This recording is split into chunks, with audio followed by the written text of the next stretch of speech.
Spoon gonna tell you what is happening in Morovia. Spoon gonna tell you what is happening in Africa. Just to spoon, you will know. If the children crying for starvation, just to spoon. You want to get a news update, my brother, to spoon. You want to know what is happening in Morovia, to spoon. Politicians want to make their decision, just to spoon. You want to know what happening in the ministry, to spoon. To spoon. To spoon. You from Fonjema, Maryland, to spoon. To spoon. If you eat kepan, gradually, my brother, to spoon. You got a spoon TV, you got a spoon radio, to spoon. To spoon.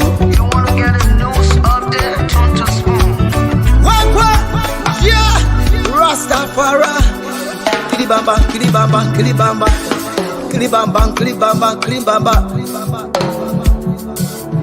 What I want? Yes, what you got today?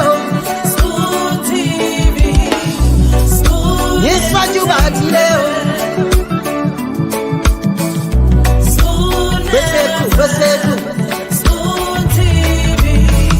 Spoon Bada. Skidibidi dabado. Spoon TV. Spoon entertainment. Kua.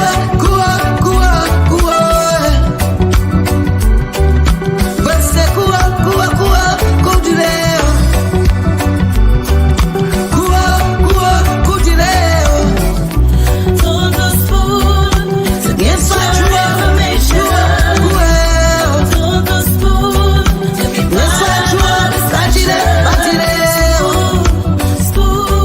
Spoon television. Spoon radio station.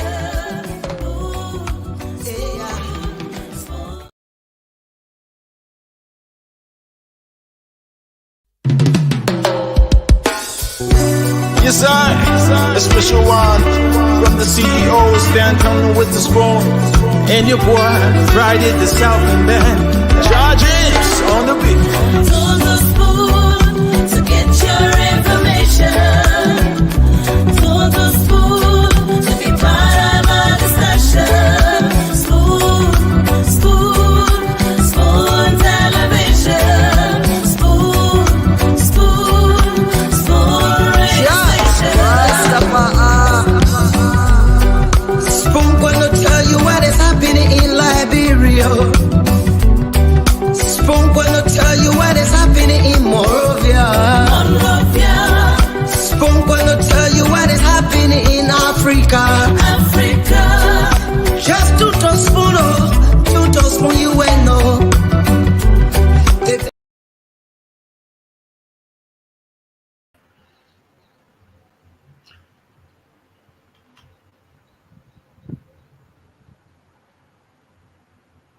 Definitely, folks, you tune into Spoon TV, Fabric TV, as well as Super TV. For those of you who are watching us live on YouTube, we love to say thank you. And we also love to say happy Independence Day to you, wherever it is you're watching us from. I nearly said we're live on Spoon FM as well, but we're not yet on the radio frequencies that are owned and operated by the Spoon Network. We've got our fingers crossed, and we're working tirelessly to make sure we can be back on our FM frequencies. So wherever it is you're watching us from, love to say happy Independence Day to you. I see Madam Mapel Gono is in the background. She's shrouded in her red, white, and blue. I've already laid out the secret.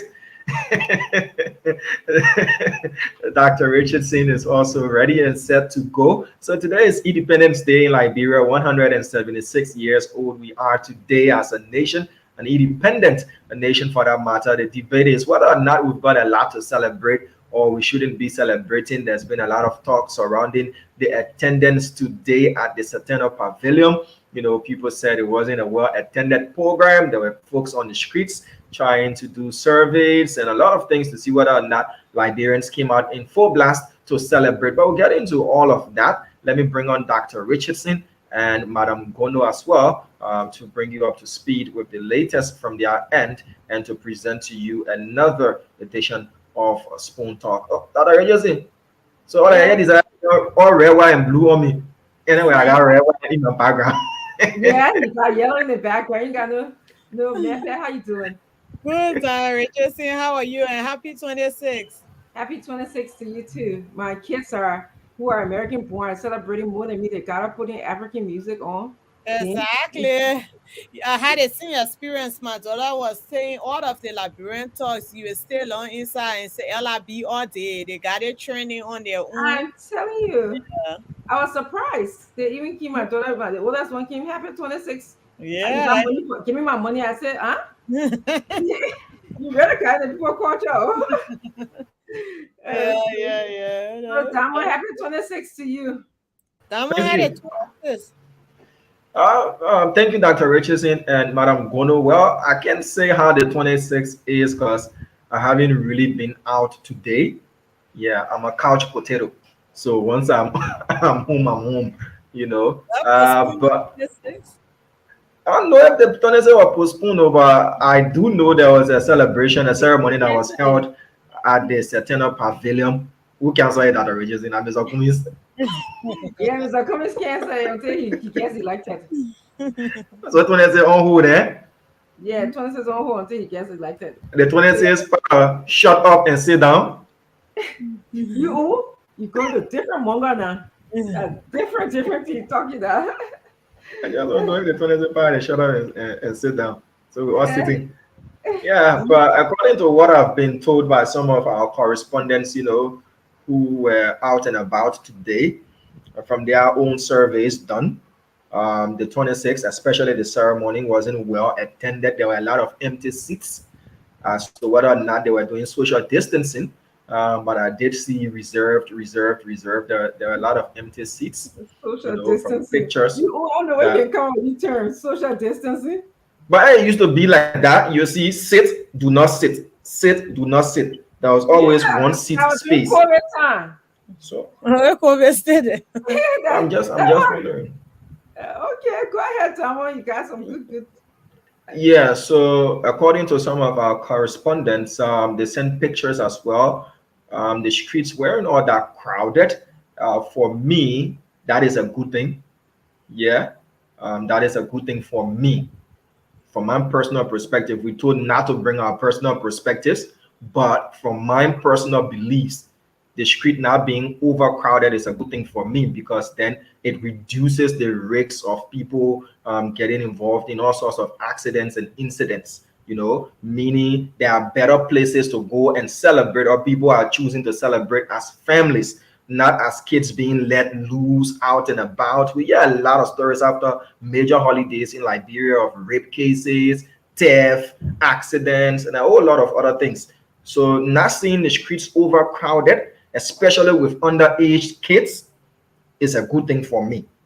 Yeah, it has got nothing to do with the celebration. For me, it's my personal perspective. I feel like once there are safer places for people to go to with their kids and have fun and enjoy the holiday other than they just gallivanting on the streets out and about. You see kids leading kids here and there. A lot of things happen if the kids are let loose. But also people are saying, well, the 26 is not 26. You got that one? 26 is not 26. Okay. Yeah, it's not 26. Yeah. So I just leave it at that, Doctor. No, we'll be talking about that, how to make the 26. So we will expand on that. But yeah, a lot of communities, Liberian communities in the United States are celebrating today. I know my oldest and I think my second oldest are going to be going into Philadelphia. I think there's a park there, the Landon Park, I believe, the Lindenberg Park. So they're going to get some kala and some roast meat because that's why they're going. So that was like that. Oh, yeah. So our food is always an incentive. Yes, sir. Yes, yes, yes, yes. So I asked her, I kind of tried to, oops. You just said I should. We can hear you. We can hear you. Okay. Yeah, so let's keep talking. I mean, I don't want to eavesdrop on that conversation. Yeah. Mm-hmm. Yes. So yeah, so we want to just make sure that everyone enjoy their celebration, the 26th celebration, and also just be safe. There's a lot of interesting things can happen in major cities or Mm-hmm. anywhere for that matter nowadays. It doesn't have to be major cities, but just be safe. You guys, do the best that you can to celebrate the 26th without any violence, or Yeah. we pray that everybody stays safe and return home safe. But yeah, I appreciate the fact. Any plans? Do you have any? I thought you were you in Minnesota? No, I'm still in Massachusetts, but I would like to say happy 26th to all of our audience listening, and I would like to wish them a happy celebration. It is our hope that this lovely land of liberty will continue to be ours in such a peaceful manner, in such a democratic manner. I thought I would have Mame on. We'll have Mame on today, and I thought to stop by and wish him a happy birthday. I know he probably will come on later and let him know that he's sharing the day with a very great nation. We've come a long way. We're still proud of being Africa's oldest republic, and he's sharing the day with a very great country, interesting but very great country, a very pride country. I'm actually on my way to celebrate with the future president, our stand-up bearer, the political leader of the Unity Party, the Honorable Jose Yuma Boyka, who will be celebrating with Liberians in Rhode Island a few hours from now. And he will be giving his holiday message to the people. And I sure it's one of hope. It's one that says, stay tight. The train is on the way. The train will get there safely. The train will get there and everybody will be happy. And we shall gather under the big tent. And that tent has a room for all Liberians to celebrate. So I know I'll probably be leaving a few, but I just thought our co-panelist was here to wish him a happy birthday and let him know that it's a proud time to be a Liberian. Despite all that we've been through, our history says we're a great republic and we're proud of that. Yes, is good to tell mommy happy birthday. I was hoping that maybe you'll join us later. And I cannot sing, but I'm sure some of you guys can sing, and we'll sing happy birthday either. at the end of the show. But yeah, Diamond, do you have instructions to this, right? Dr. Richardson, I lost you there. You said I, what? I understand that you have to play our national anthem, and Yeah. also I think there's some videos you have to play. I was told. Yeah, I've got those clips queued, and Yeah. once you ready, I can play them for you, beginning with the national anthem. Okay. I'm trying to decide whether I should She wait. welcome. Yeah. Well, I should welcome our people. You can help me welcome our people. Maybe it's always good to say hello to them, and then we can go into playing the tapes. So if you look at the screen, you see those who are viewing us. You can start by just welcoming. Um, I can't see from my end, Richardson. Oh, you can see the people that that commenting the show. You can see anybody like Mhm. Jomie Scott. No, I'm not seeing it from my end. Oh, Just check in the upper right corner. You see Mm-hmm. Or comments, the and once comments. you click on comments, you see the Okay. comments will start to thread Yeah, down. yeah, yeah. I can see them now. oh, okay. Okay. Consultancy fee is just $20. Thank you. Thank You you. must deduct your 26 from it before you send it. Okay. Before, yeah, I will take my 26. I was born there too. So would like to say welcome to all of our many supporters in Radio Land. Would like to say on the internet now is our hope will be on the radio very soon. We would like to say welcome to Clarence Benson, Sapate, Aloysius Clinton, Moses Camara, forgive me if I miss you, Gabriel, Edwin, Wehe, George B. Flomo, Camon Fofana, Willard Mason, Philip Pierre Jr., Philip Freeman, Omen Small. He's saying JMB, JMB, JMB, all the way. Happy I only Independence. one can read today. I can put Emmanuel everybody. Kanyanyima. If I see Mr. Kumis, I will call him Charles Young. Come on, ANC people, comment so I can call Joshua Liberty, Jay Reeves, and Telewater, Moray, Lafayette, Croman. Rufus is watching from Nimba, 40, Kayon. I mean, people are watching from all the way Nimba, even though our stations are not on. We just applaud all of you for supporting. Someone wants to know how Stanton Waterspoon is doing. The CEO is doing well. He's probably on. Yes, Josh Elliott Jr. is saying from the ANC, happy 26th to you, Abraham. JMB, JMB, JMB, Joanne Colley, ABC, all the way, Denzel Paradise, good. Give us your political leader, send them a shot right now. That's good. So happy 26th to all seditious. Someone say yes, they are also Liberians. Happy 26th days to the day to the guys in the CDC. We got Winifred Quinter Washington. Someone wants to know where Stanton is. He will be on the show. CEO will be coming on soon. JNB Abraham. Kamun happy 26. Someone is saying from hello, my darling Cole and Dr. Richardson. Yes, happy 26 to you. We appreciate all of you for keeping this network going on in these difficult times. George B. Flomo, he said ANC people not plenty, but just when he said I see 10 ANC, happy 26. Someone's watching from London. Happy 26 to all of us. And Daniel Cooper, Tere Kamara, Jay Reeves. He said JMB is the best I choice. think people saw you. That's why they put in JMB, JMB. I think they don't bring your JMB business. But someone wants to say happy 26 to the CEO. They say hi, Doc. I think an ANC person because they call you up and oh, someone said my 26 on them. Okay, I look like 26-year-old today. This 26. Wow, I will never see 26 again, but I'm flattered. Thank you. Happy 26. We got Collie watching from Lofa County. Hearing Gifler, he said happy 26 to all. Da is my sister from Cape Mom on Tupo Road. That's Andrew. JMB all the way. And someone says CPP. Yeah, that's a CPP ANC. Happy Independence Day with failure. Or someone say we're watching from Dubai. You see, that's the power of the internet, even though they go beyond the radio waves. JMB is strong. Please say hi to Dr. Richardson for me. Big sister Miranda Oka. Happy 26 to you.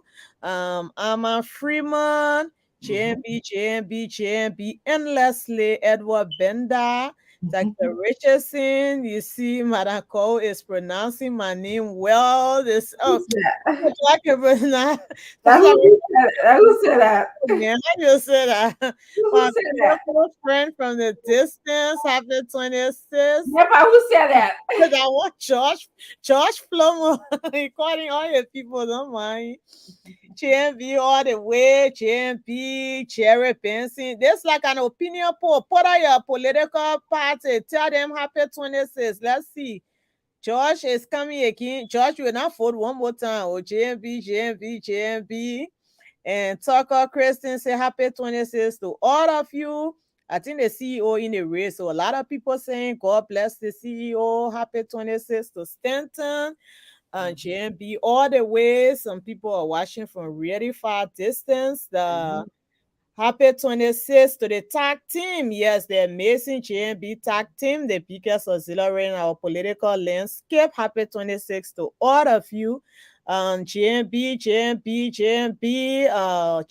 people, they were saying happy 26th day. I just They are in the numbers. It's just hard to outnumber those people. I'm waiting. What the Congo learn when oh ANC, CPP, ANC, they are coming. CPP. I don't see no CDC. They're not in our viewership. JMP. Happy birthday, 26 to Spoon. We appreciate you, JMB, all the way. God bless the Spoon family, Joshua Kaffa, and people are very appreciative of this network.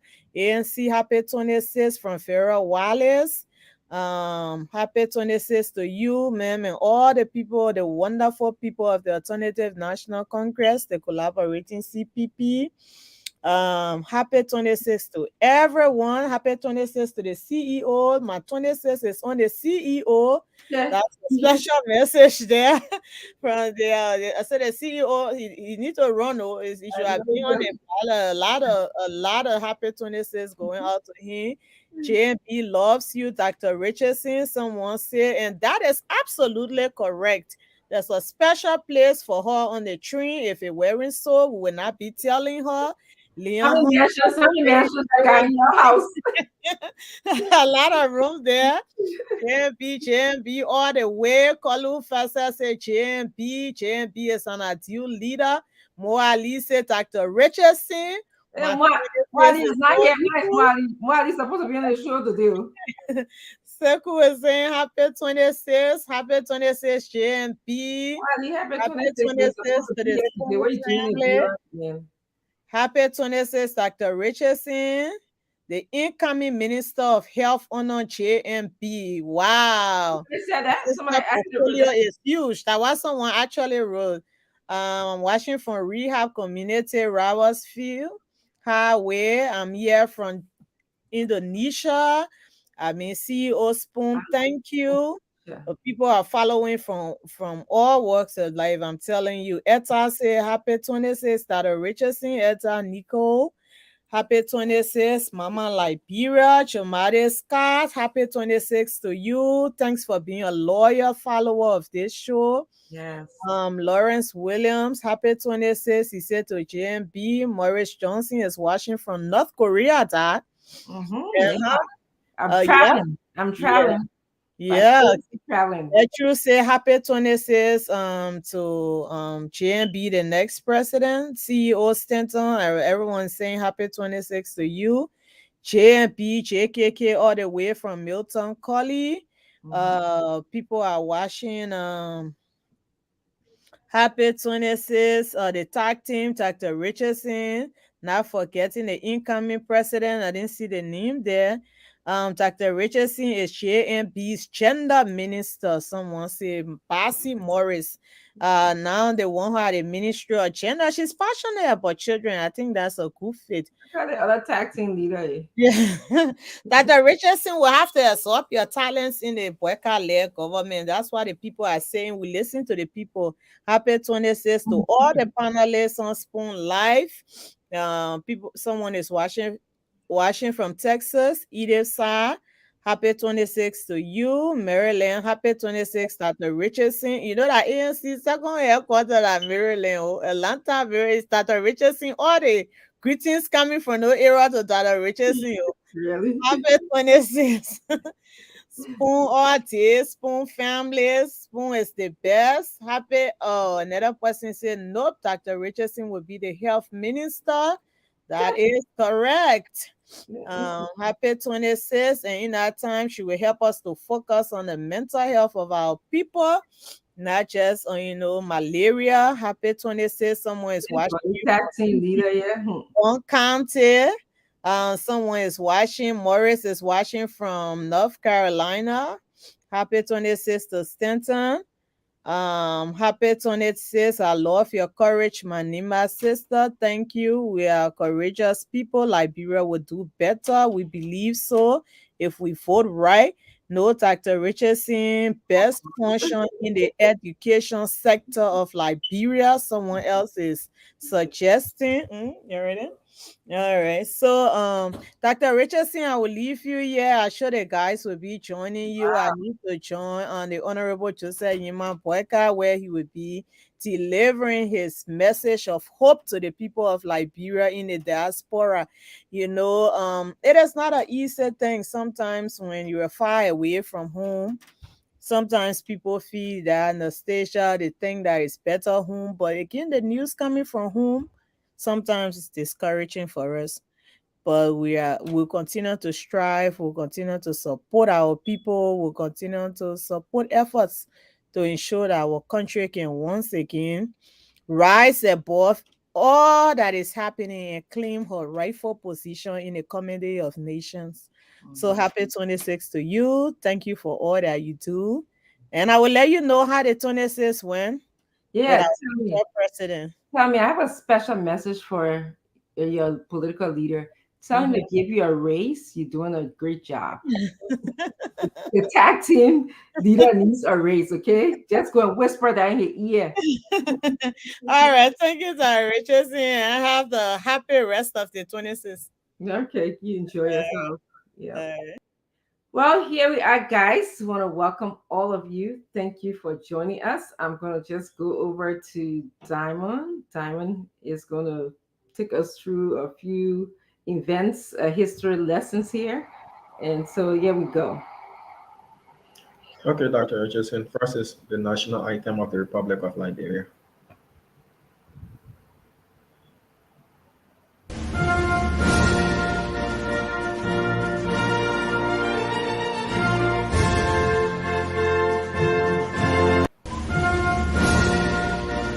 One minute. Is it playing now? Because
Oh, one of the best national anthem. I really like our national anthem. It's so upbeat. It's inspiring.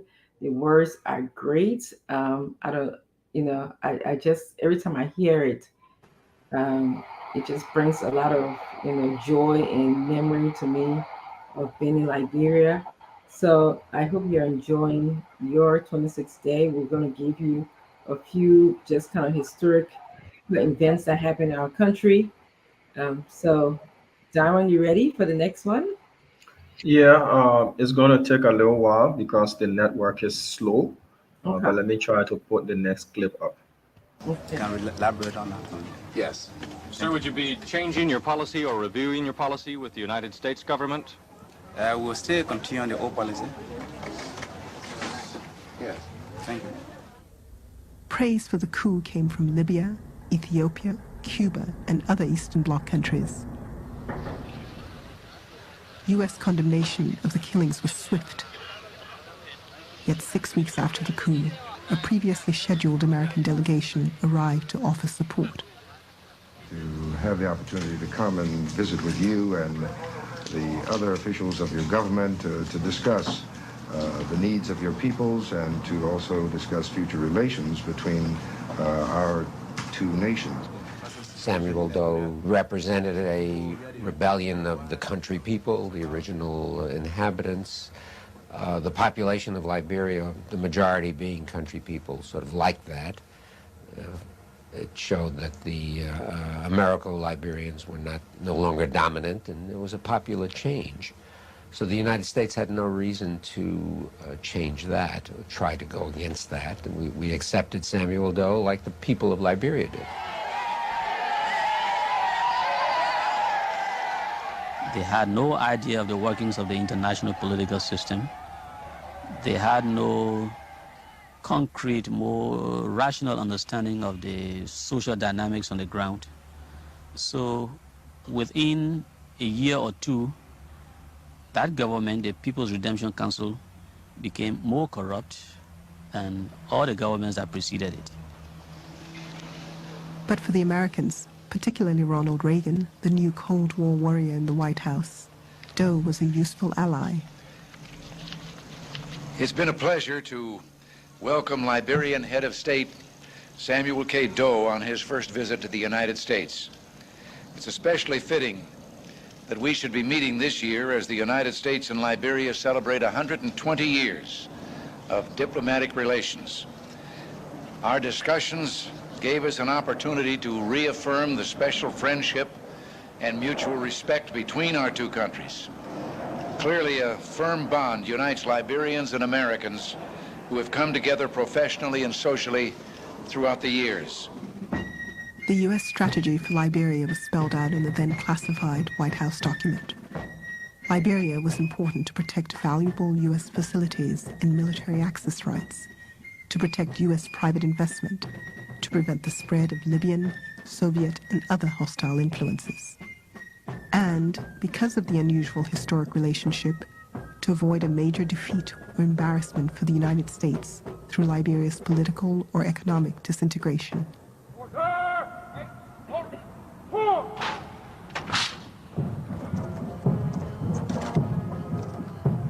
This was Doe's proudest moment. He did everything Washington wanted, including criticizing other African states for not being sufficiently anti-communist. He also challenged some African leaders to fistfights for insulting Ronald Reagan. Doe also at the time was said to have learned how to speak English better by watching the great communicator communicate on videotape. And he had a satellite dish set up so that he could watch all of Reagan's speeches. In the first 4 years of Doe's regime, he received almost $500 million from the United States, more than any previous Liberian administration. Doe managed somehow to convince that there was an East-West rivalry there, and that American money would be helpful in keeping out the Soviet threat, which seems ridiculous, and was. But Doe did expel, I think, all of the Soviet diplomats at the time. It was crude, but it seemed to be helpful.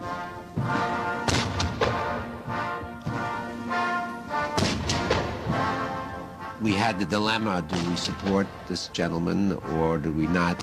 And initially the Cold War tilted us in favor of supporting because we got reciprocal treatment.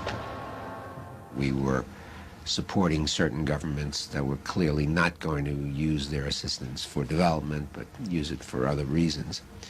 And we supported people like Mobutu in Zaire and a few others. In spite of American aid, life in Liberia grew worse. Streets were filthy, development stopped, poverty increased, healthcare and education collapsed. Doe considered the national treasury his own. Doe and his people had about a third of the $220 million economy. They had those people. They could basically take a third of it for whatever purpose they wanted, for buying cars, for buying clothes, whatever. Doe's corruption was becoming an embarrassment to the U.S. The White House pressured Doe to return Liberia to civilian rule.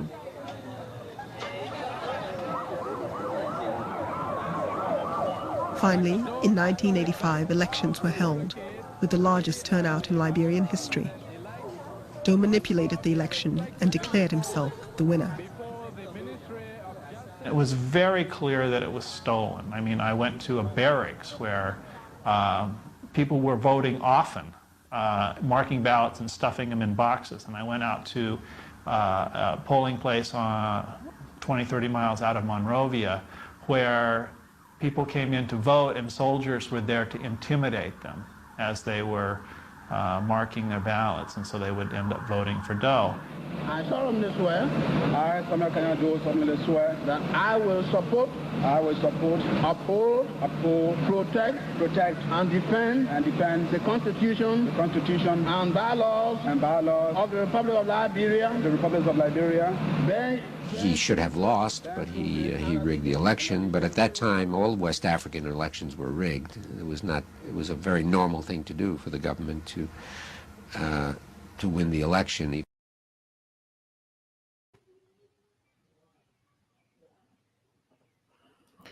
Well, you got a taste of our history. For some of you, we're reminding you of things that you already know about Liberia. And then there are others who perhaps this is the first time that you are hearing this. There were so many things explained in the video. Talked about our country, Liberia, being established in 1847. We were established as opposed to other African countries that were colonized. So one of the things that set us apart from other African countries is the fact that we didn't get colonized by the British or the French. Obviously, just to go out, they didn't speak about this, but the ACS, the American Colonization Society, that was supported in the United States by politicians and slave owners. I think that's actually an important piece to know, that the ACS was supported by slave owners and politicians. And some say, there's an argument that some say that they were funded to take free African American slaves back to Liberia. And some say that the white Americans in this country didn't want blacks in the country. So part of the job of the ACS was to take the black people to Africa. Because they kind of knew that it was going to be there was going to be a time when they would have to address issues relating to slavery and the effects of slavery. So you could go either way with the history of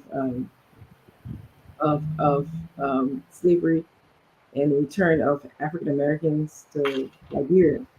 So I've read a lot on both sides, but here we are today. We have the country Liberia. Simon, you have the next tape ready for me right now? Those were the two tapes to be played. Okay. And I heard you made mention of the national anthem. And I spent most of my youthful, or should I say my formative years out of Liberia on a refugee camp. And I learned a lot of another country more than my own country, because I had education from first grade to fifth grade in Liberia. And so whenever I hear the Liberian national anthem, there is this nostalgic feeling. And I'm sure it happens to everybody who's Liberian or have some attachment to the country and know our national anthem and can recognize the tune once it's being played. One of my proudest moments was when we played Nigeria. Yes, when we played Nigeria, though they gave us 7-1, but after so many years, it was my first time after we nearly qualified for the World Cup. It was my first time to watch Liberia play on TV, outside of the country. It was a proud moment for me. I was like telling all of my friends, "Oh, my country is about to play. My country is about to play." When the national anthem played, I felt the goosebumps, the chills, and all of that. But then they gave us 7. Yeah. What? Yeah, they gave us 7. It was Patrick Ronaldinho Wule who scored our lungo. This item teaches us a lot. If we listen to the words, it's not just of our national item, but of our pledge as well, we will treat our country as patriots. We'll be patriotic Liberians. You know, we'll not just enjoy the national item for the sake of it being a nice one. Yeah, but we'll also follow through with the words. We want to see our country, this glorious land of liberty. We want to see it prosper. Yeah, we want to rub shoulders with our counterparts. We want them to see us for the positives. But sadly, we stuck with just a beautiful item. That is what we have for now. I listened to the president today. He said, our best days are ahead. We've heard these things. We've heard. What about now starting to see semblances of our best days approaching? You know, it shouldn't be when we go to other countries, then we're all struck. We're like looking up and down and kind of confused. When you leave Liberia with some sort of education, when you go to another country, you have to be taken back to a lower level because you cannot compete on that level. You know, we should start seeing other than just praising that, oh yeah, we got fun national item, our colors beautiful, our jersey, when we wear our jersey, you know, it stands out. We need to start graduating from that stage in all aspects in our country. Let me just tell you a quick joke before you bring the others on. So I was bored yesterday and I was playing on my phone. While we were away, I downloaded the Uber app. Yeah. So then Uber sent me a message. They said, your next ride. So I said, okay, let me hitch my next ride. So they said current location. I put my current location, and then there is nothing so much you can see on the map. And it said, we are not available in your country. Oh, yeah. You know, these are things our West African counterparts and other developed countries and developing countries are enjoying. Just basic technological advancements. But we hear when you eat pizza, then you've done something accomplishing. When you eat pizza, when you go and buy $25 pizza, then you've done something accomplishing. You have to take the picture and post it on social media or share it because it's a big thing. When you go to the club, you have to go to the bathroom to take picture because it's an accomplishment. You go into the bathroom to take picture. So we need a lot. We need to graduate, Dr. Richardson. I listen to the president. Our best days are ahead. It's true. But what are we building on for our best days to be ahead of us? So I just stop right there, Dr. Richardson. Thank you so much for sharing, Diamond. I really appreciate your honesty. I'd like to welcome Clinton and also Jade.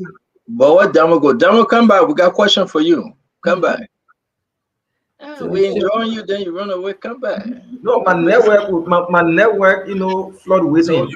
you only thought that your network can get problem. That's what I'm saying. I can't determine what time you can do it. Oh, so when you finish talking, then your network get problem. But did you play all our clips? Yes. Yeah, I played. You played the one with Gange? No, I didn't get that one. Oh, it's in the chat room. So just 1 minute, CEO, please, I beg you. Somebody said, Due Myers Nyemo. I didn't say Liberians are not doing better academically overseas. I never said such. I said, and I stand by what I said, when you get an education from Liberia and you travel overseas, most often than not, they put you down to a lower level to acquire some qualification from that side before you can be accepted into doing your required courses. I've seen it, I've experienced it, and I'm speaking from a point of experience. You know, I'm not saying Liberians are not smart. I never said so. I never said Liberians don't catch on. They don't do better overseas when they go for education. I'm saying when you acquire Liberian education and you go most of the time, you are brought to a lower level, or you are told to do certain courses and get certain certificates for you to be absorbed or assimilated into what it is that you want to do. So I just needed Let me to ask you a make question, that Diamond. clarity. You were just out of the country. Mhm. Did you try the Uber app in Ghana? Did it work? Yeah, I did. Yeah, I did. It It worked. worked. Yeah, all of the rides that we did get were from the Uber app. Wow. Mhm. Wow. I mean, it's common over here. Uh, Mo Ali Uber app can take him all over. Right now, as we speak, the Uber taking him to Rhode Island right now. Uber Right ticket now, to Rhode Island? That's the expensive Uber. yeah, it is because he cannot drive. But right now, he's on his way to Rhode Island. That's why That's he's not on the show. And Gibson, I mean, I have never used the Uber app. I don't have it on my phone. Thank God for that. But it's very useful when you're in the city, like New York, like Florida, Miami. It's like this. So you are quite correct, Dama, that these things need to be talked about to enable our government and to bring themselves. And you say, what did the president say? The better days ahead. Yeah, the president said our best days are ahead, our How are best we days are get? coming. But how are we getting there? Can you see that? I mean, can we start the show from this front? How are we getting to the best days? I mean, we know the Christmas is good from the eve, correct? So how are we getting to the best days? And that's why now we welcome all of our followers to come and tell us how are we getting to the best days. I mean, today is 26. Happy 26 to everyone. Is We it play today dry, the is, Lord? 26. today Is is it also dry? mommy's birthday. Is it dry Mommy dog was and born the very sweet? 26th. Or what will Wow, I you see eat what before your mommy. dog get dry? Exactly. So can we go back a little bit in history as the president speak of better days ahead? Better days ahead for who? For you, Mr. President? For your ministers, your directors, your cabinet team? Better days ahead for who? You were given 6 years. 6 years. And on that 6 years, you told us we will not be spectators in our own home. I'm sorry. Are we starting the show? Are we starting the show, Mama? Happy birthday to you. But can we start, or you just want me to go and flow? Go ahead. You're doing good. But Finish. Gibson, I want us to play the clip a little bit. We'll get there. And that's the reason why we went into our archive and we pulled this out. Gibson, you will know this better than I do. Maybe you will know this because you read history. Dr. Richard saying you follow this.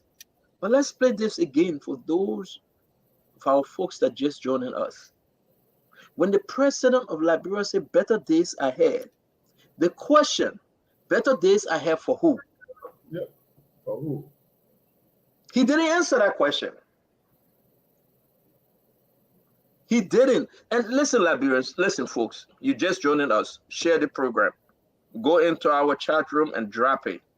Share the flyer, share the program. It's good to have everyone.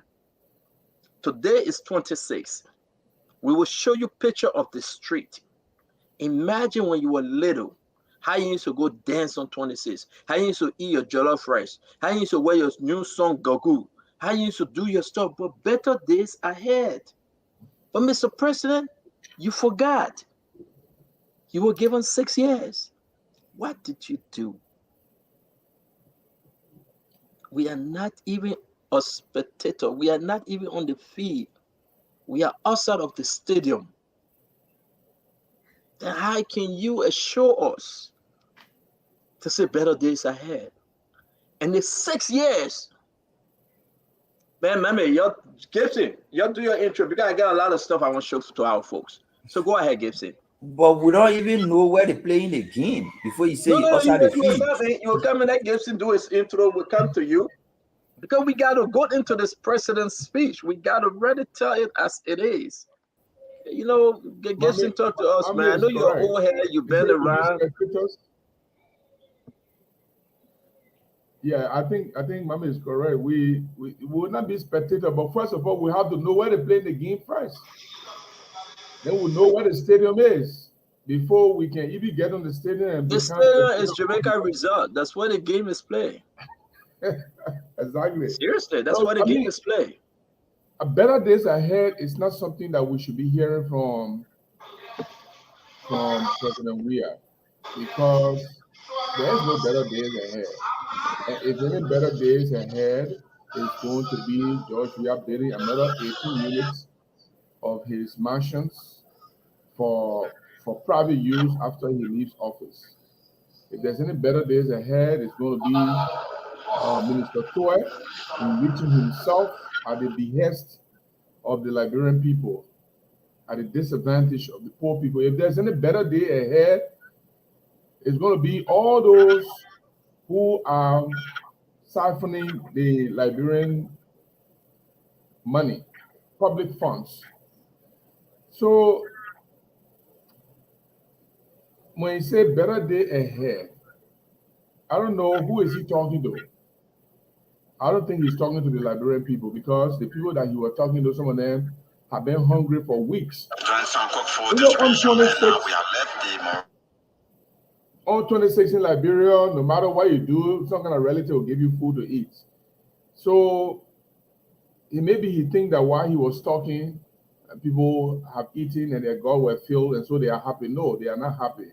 A lot of people in Liberia are hungry today. And they don't know after today's 26, what are the same food, what are the same fried potato grain, or what are the same palm butter that they ate today, because their relative gave them that food. They don't know if they can eat it tomorrow. So if George Weah say better days ahead, it's like an insult to the people. I need the better day now. Why should it be ahead of me? I need it now. I need you to do something now. I need to see changes in my life now. I need to be able to send my children to school now. I need to be able to provide food for my family now.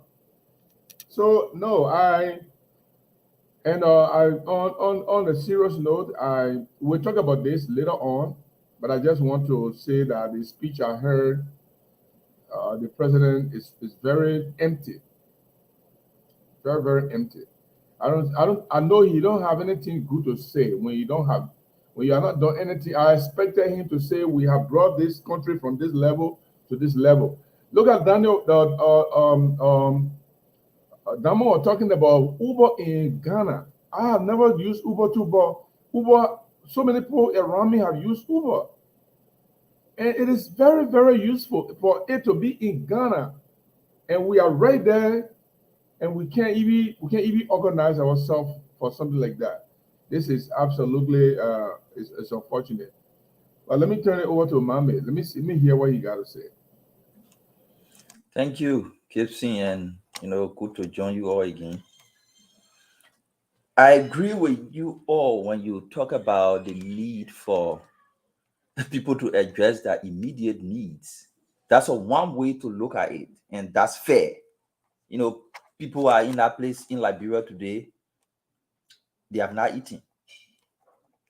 They don't have hope of getting a job. So yes, they want that. But let's look at it another way. And that's the way I want to look at it. The reality is the better days for Liberians are actually ahead. The day that we'll have pipe-borne water running in our homes. The day we'll have electricity. The day we'll have a government that prioritizes the people and not those in power. The day we'll have good rules. Those days are ahead. But who can take us there? What mindset can take us there? So when we are said better days ahead, when you look at it because it's a two-coin statement. When you look at it from one side, I agree with you 100%. When you look at it on the other side, yes, Mr. Weah, the better days he's talking about, they are ahead of us. But who can take us there? You have demonstrated acute inability to take us there. And that's why we want Liberian people to understand that your better days are ahead. But this Weah cannot take you there. He doesn't have the capacity to take you there. He has demonstrated over and over he doesn't have the will to take you there. The magnitude of our problem we're overlooking from the day my mom born me and every other people in that have not had the opportunity in Liberia to take back on a shower Forget about taking bath on a shower. To have drinking water in their homes. Water, as a country, we've not been able to provide for our people to drink. For 150 plus years, we have not been able to provide water for our people to drink. So that day of having water to drink is still ahead of us. But can we take us there? No. Has he demonstrated any form of capability to take us there? No. So our people should know that, yes, their better days are ahead. The challenges, the stormy block between them and that better days are so enormous. Huge stormy blocks between them and that better day. And we doesn't have the capacity, he doesn't have the idea to remove those stormy blocks and get our people to a better day. Some of those stormy blocks, we are himself is one of those stormy blocks. I mean, just what on your mind, but yes, plenty now. We'll get into it. We just ask you what on your mind, you not go get a whole chapter. Okay, we hold it at that. But yes, our better days are ahead. People can talk plenty like that. But we doesn't have the capacity to take us there. You know, the men are lawyer now. They're talking, he can make money from. Oh, you talk plenty like that one, man. You can't say that one. But on the street, you are quite correct. Dr. Richardson, let's hear from you. We're going to play some of the clips, right? And I want Liberians to just follow through. The better days ahead are they talking about? And what we are saying now, Liberians should decide whether the better day ahead for the president and his minister, or better days ahead for Liberians, or better days ahead for who, for what? And let me say, is that SKD or ATS? Where are they playing the games? Oh, can you say that Jamaica Resort? Where? Nobody, Liberians, actually, they don't know. July 26th in the country, guess who feeding our fellow Liberians? An Indian man called Jetty. But Dr. Richardson talked to us. We'll display all this and see whether we're really having a better days. Yeah, in reading the president's speech, he said better days are ahead for Liberians. I think he's lying to the Liberian people. I think he's not being truthful to the Liberian people, because when you have better days ahead, you see a planning process. You see things. There's a vision a president would state to his citizens. He would tell you, my goals include building, new schools or strengthening the schools that we have. My goals include, training hospital doctors to put in our hospital. My goal includes, bringing in new businesses into our country to hire our citizens so that they can be able to have jobs. I'm not hearing any of those things. He said that we'll not be spectators. Again, another lie in our own economy. So, those things are not happening. There's no plan. There's no vision. There's no goals. So, on the other hand, he's right. There's better days ahead because Mr. Cummings will be elected to be president. And as Mr. Cummings said, he's going to pay attention to the mindset of Liberian people. And he's going to be the type of leader, that will fix Liberia, that will fix our education system that he called a mess, that will fix our hospital system that he called a disgrace, and will fix our justice system that he called a joke. So that's my opening right now.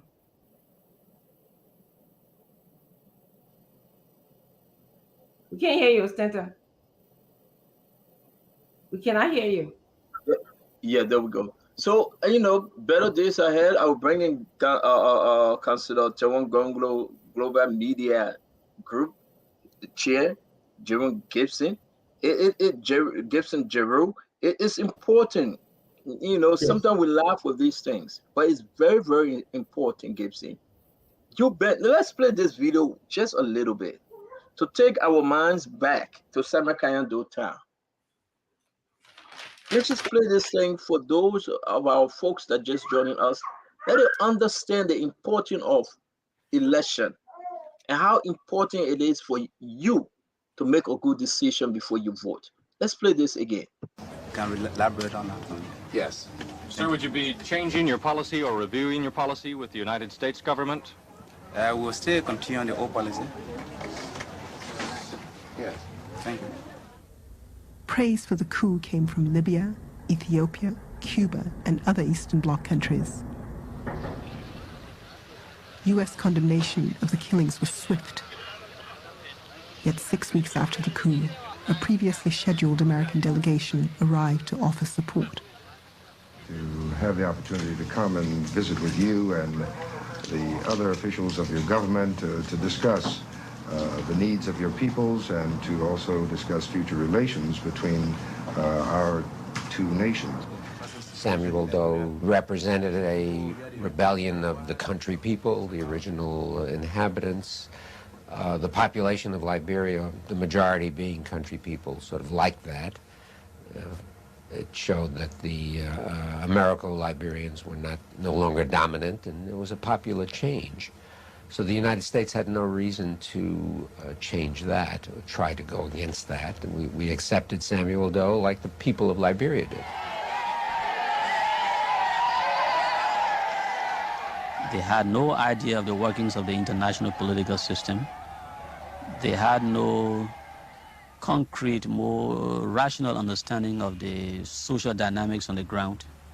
So within a year or two, that government, the People's Redemption Council, became more corrupt than all the governments that preceded it. But for the Americans, particularly Ronald Reagan, the new Cold War warrior in the White House, Doe was a useful ally. It's been a pleasure to welcome Liberian Head of State Samuel K. Doe on his first visit to the United States. It's especially fitting that we should be meeting this year as the United States and Liberia celebrate 120 years of diplomatic relations. Our discussions gave us an opportunity to reaffirm the special friendship and mutual respect between our two countries. Clearly, a firm bond unites Liberians and Americans who have come together professionally and socially throughout the years. The U.S. strategy for Liberia was spelled out in the then classified White House document. Liberia was important to protect valuable U.S. facilities and military access rights, to protect U.S. private investment, to prevent the spread of Libyan, Soviet, and other hostile influences. And, because of the unusual historic relationship, to avoid a major defeat or embarrassment for the United States through Liberia's political or economic disintegration.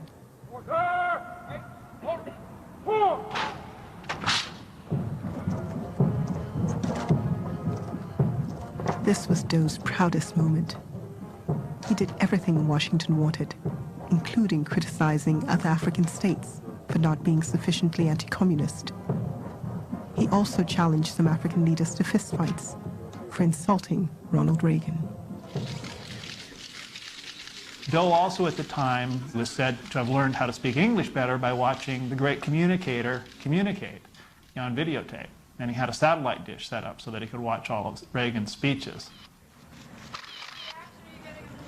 In the first 4 years of Doe's regime, he received almost $500 million from the United States, more than any previous Liberian administration.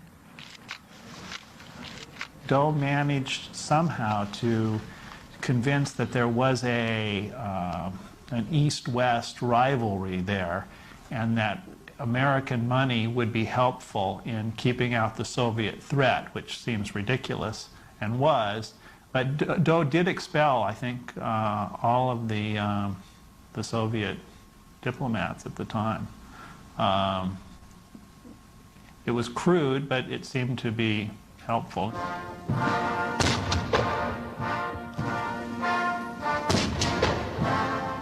We had the dilemma, do we support this gentleman or do we not? And initially the Cold War tilted us in favor of supporting because we got reciprocal treatment. We were supporting certain governments that were clearly not going to use their assistance for development, but use it for other reasons.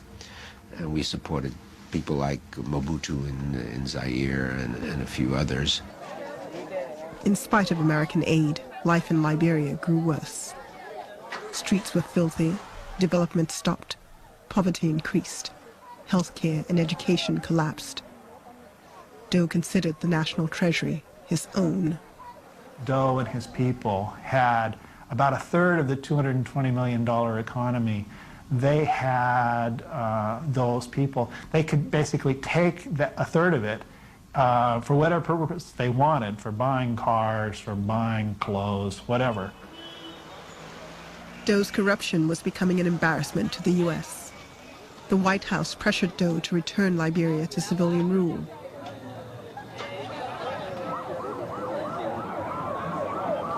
Finally, in 1985, elections were held, with the largest turnout in Liberian history.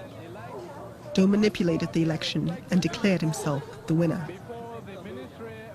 It was very clear that it was stolen. I mean, I went to a barracks where people were voting often, marking ballots and stuffing them in boxes. And I went out to a polling place 20, 30 miles out of Monrovia where people came in to vote and soldiers were there to intimidate them as they were marking their ballots, and so they would end up voting for Doe.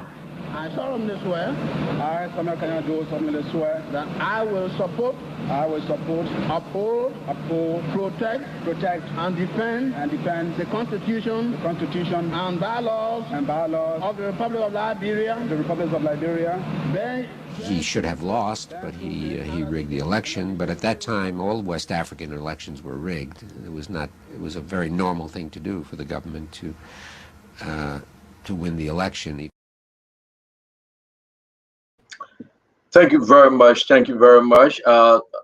Gibson, I want you to the reason why we played this, Gibson, I want folks to understand the importance of this coming election. Today is July 26th. The rest of it remains history. People begin to understand. You heard what the gentleman said. The election was rigged. The election was rigged. From one coup to another coup. Today we received information from Niger that was condemned by ECOWAS of fake coup attempt. Something seriously happening. Hold on 1 minute. That's my dog. My grandson is giving me a hard time. So something seriously happened. Gibson, I want you to please jump in this conversation. How can you not get this thing involved with what we are seeing? Liberians will play the drugs, cooch, folks that are just on the street on our Independence Day. People are going to bed hungry. The death in the country. The aspect of saying that a better days ahead for more killing or what? For more drugs in the country or what? For more harassment or what?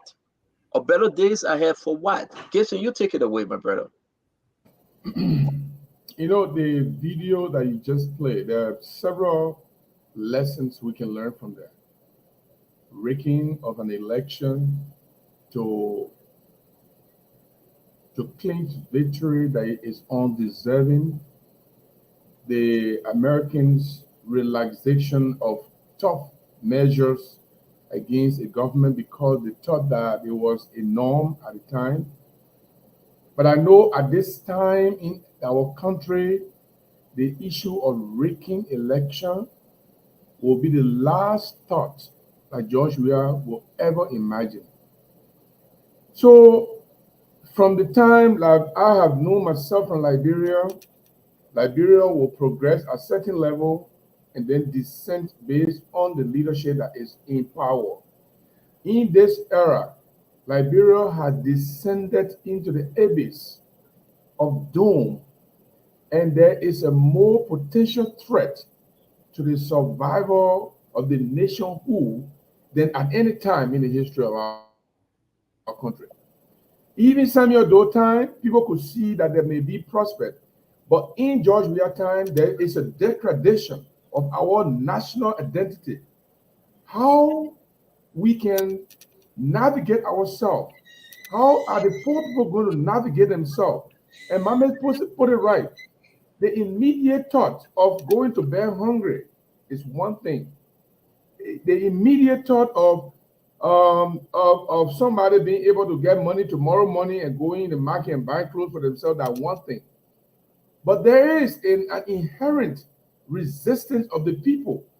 That how can I, when you are in a country as a young man and you cannot imagine how your life is going to be better in the next 1 or 2 years, that's when you realize that the government in which you find yourself, or the government of the day, is a bad government. This government has produced no way of people getting the thought that they can develop themselves. Everything is going down. There's no job. Companies are leaving the country. There's no construction company coming. There's no companies coming, to investors coming to be able to add to the employment level of the country. So the young people, they are now destitute more than what they have been. And I don't know, when Joshua said better days are here, how the better day is coming. How is it going to come? You're not able. Leave the thing, because you have tried 6 years and the country continues to dwindle. The country continues to dwindle, continue to go down the drain. We are not, with the things we used to do before, we are no longer doing it. The prospect that we used to see before, we no longer see prospect. We are now left with food. No, let me tell you something. In your country, where the young people, the older people, where they can ask you just for money to eat, then that country is actually doomed. Before then, we know that people should ask when they call Stanton or Dr. Richardson, I'm trying to pay my leg Congo. I want you to give me money so I can buy one bundle of zinc. But now they are no longer asking for a bundle of zinc. They are asking now, when they call you, they will say, I'm hungry, I eat 2 days today, I want to eat. That is the boiling point of the degradation, of the diminishing effect of Joshua administration on our people. And if George Weah, anyone who cast your ballot for George Weah, if you went to that ballot box and cast your ballot for George Weah, you are absolutely agreeing that the condition in which you find yourself, you love it. Your inability to get money, your inability to send your children to school, your inability to get food to eat daily, your inability to progress your life, the ballot that you cast that day, it is an agreement, it is an acquiescence that, yes, George Weah, I want to be suffering all the time. I'd like for you to enjoy and I must suffer.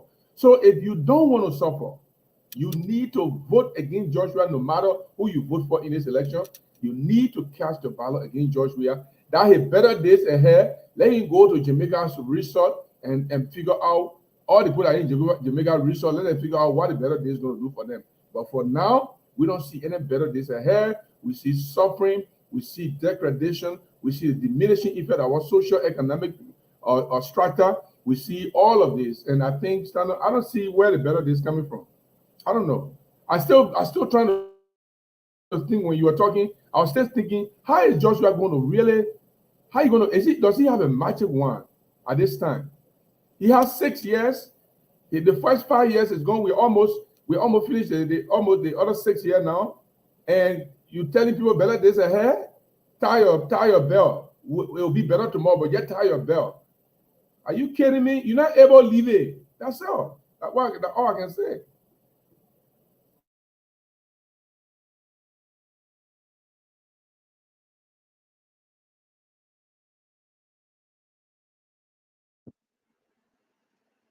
You are muted. Can you hear me?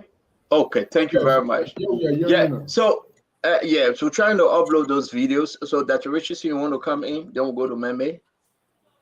Yeah, I characterized the video into probably 3 different themes here. The first one showed some similarity to the government of Samuel K. Doe, to the government that we have now. And the theme that came up for me was incompetency, inexperience, as evidenced by when they asked Samuel K. Doe, are you going to change your policy with the U.S.? He said, oh, no, we're going to keep the old policy. It was just, something that suggested to me that they were not even willing to brainstorm to assess the relationship, to see, how can we either be honest or authentic with our relationship with the U.S., or how can we use them to improve Liberia or not use them at all. Obviously, the United States at the time was playing an interesting role in terms of supporting Liberia. They were only supporting Liberia because it was good for them. It was a Cold War. It was their best interest. It wasn't in Liberia's interest. They wanted to protect the businesses, as it says in the tape. They wanted to protect the U.S. entities that were in the country at the time. And something that came up to me, in listening to the tape was $500 million those days. Can you imagine what can be done with $500 million that was squandered? It was squandered by those government, because shortly after, in the tape, when they explained how the $500 million was squandered, they told us that they didn't care how Liberia spent the money. And what they noticed was the money was being used as as leaders, Doe and his colleagues' personal money. They used the Liberian coffer to buy new cars, perhaps to build new homes, to live lavishly, while Liberia remained, lawless, dirty, unstructured. And so, to me, But Dr. Richardson, are you seeing similar things happening now? I yes. want you to bring it to today, please.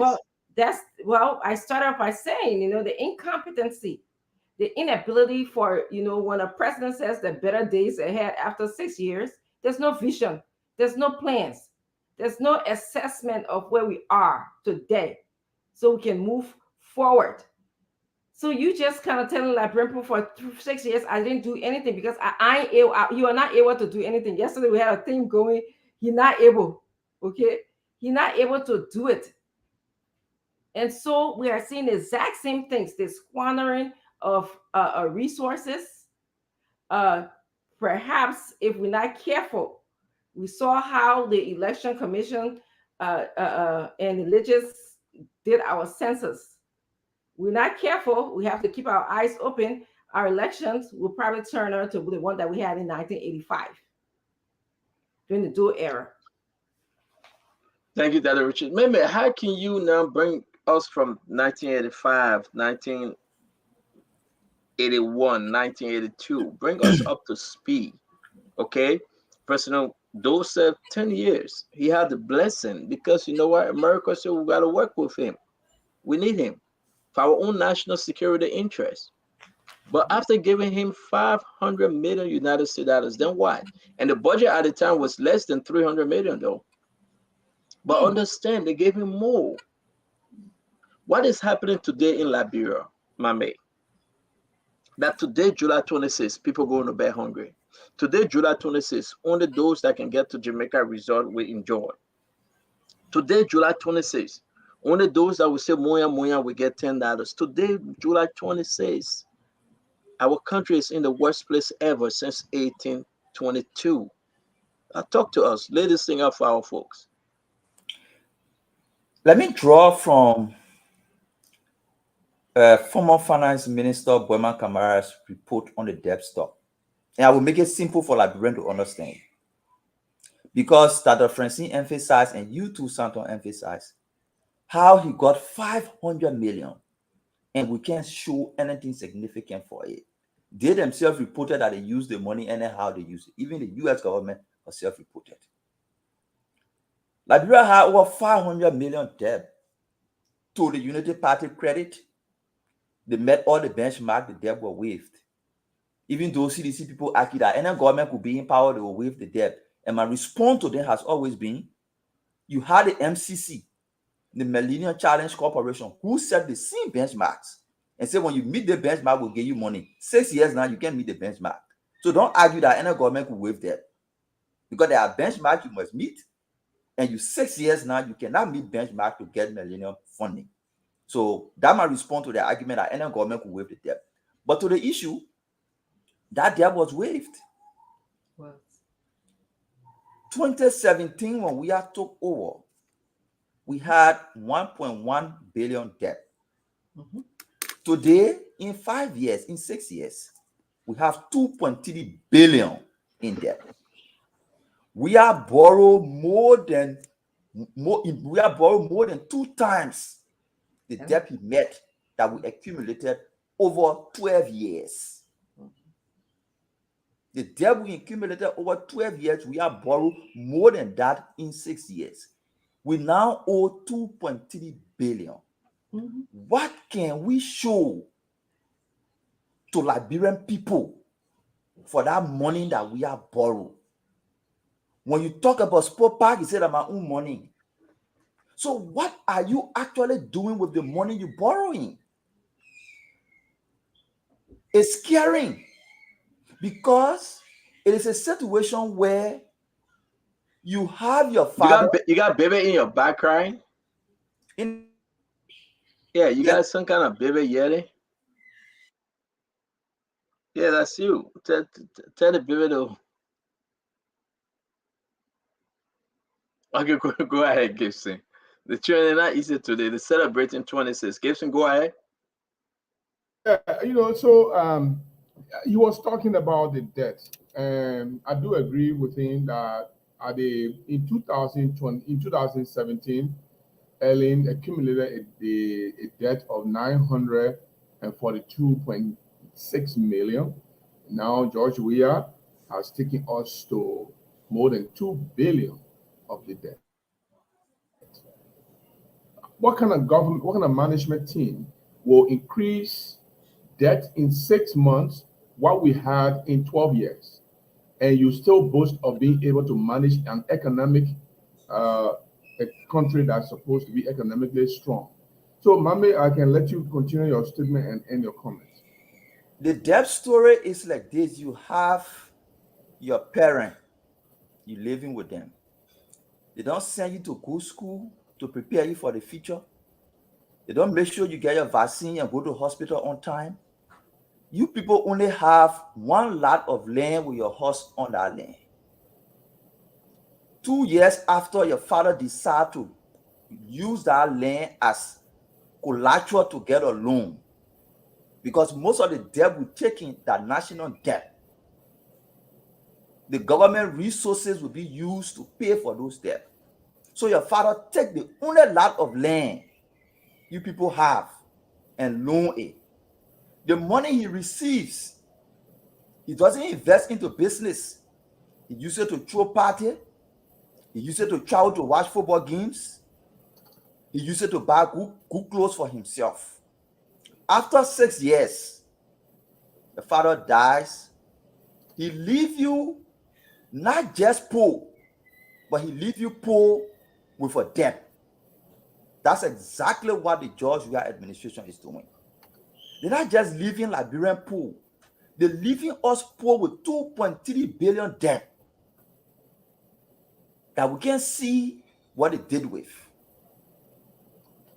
Liberians need to think beyond what Weah has done to what he will do when he's re-elected, if he's re-elected.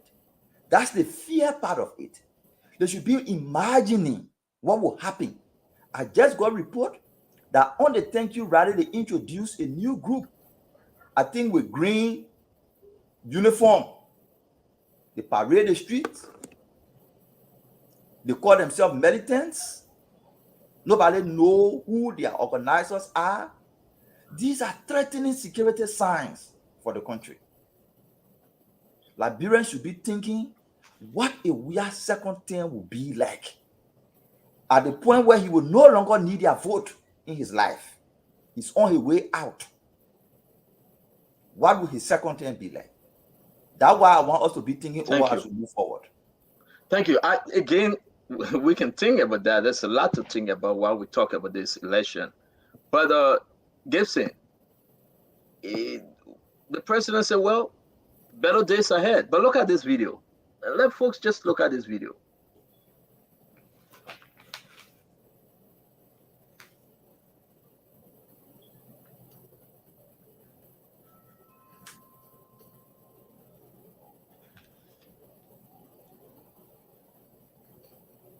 The guys that didn't put sign on this thing. I hope Dama can fix this thing right. Gibson, today is July 26th. We have an Indian national feeding our people. and the president is sitting and saying better days ahead, you don't worry. Every July 26th will have jetty to feed you guys. You don't worry at all. These are the better days the president is talking about.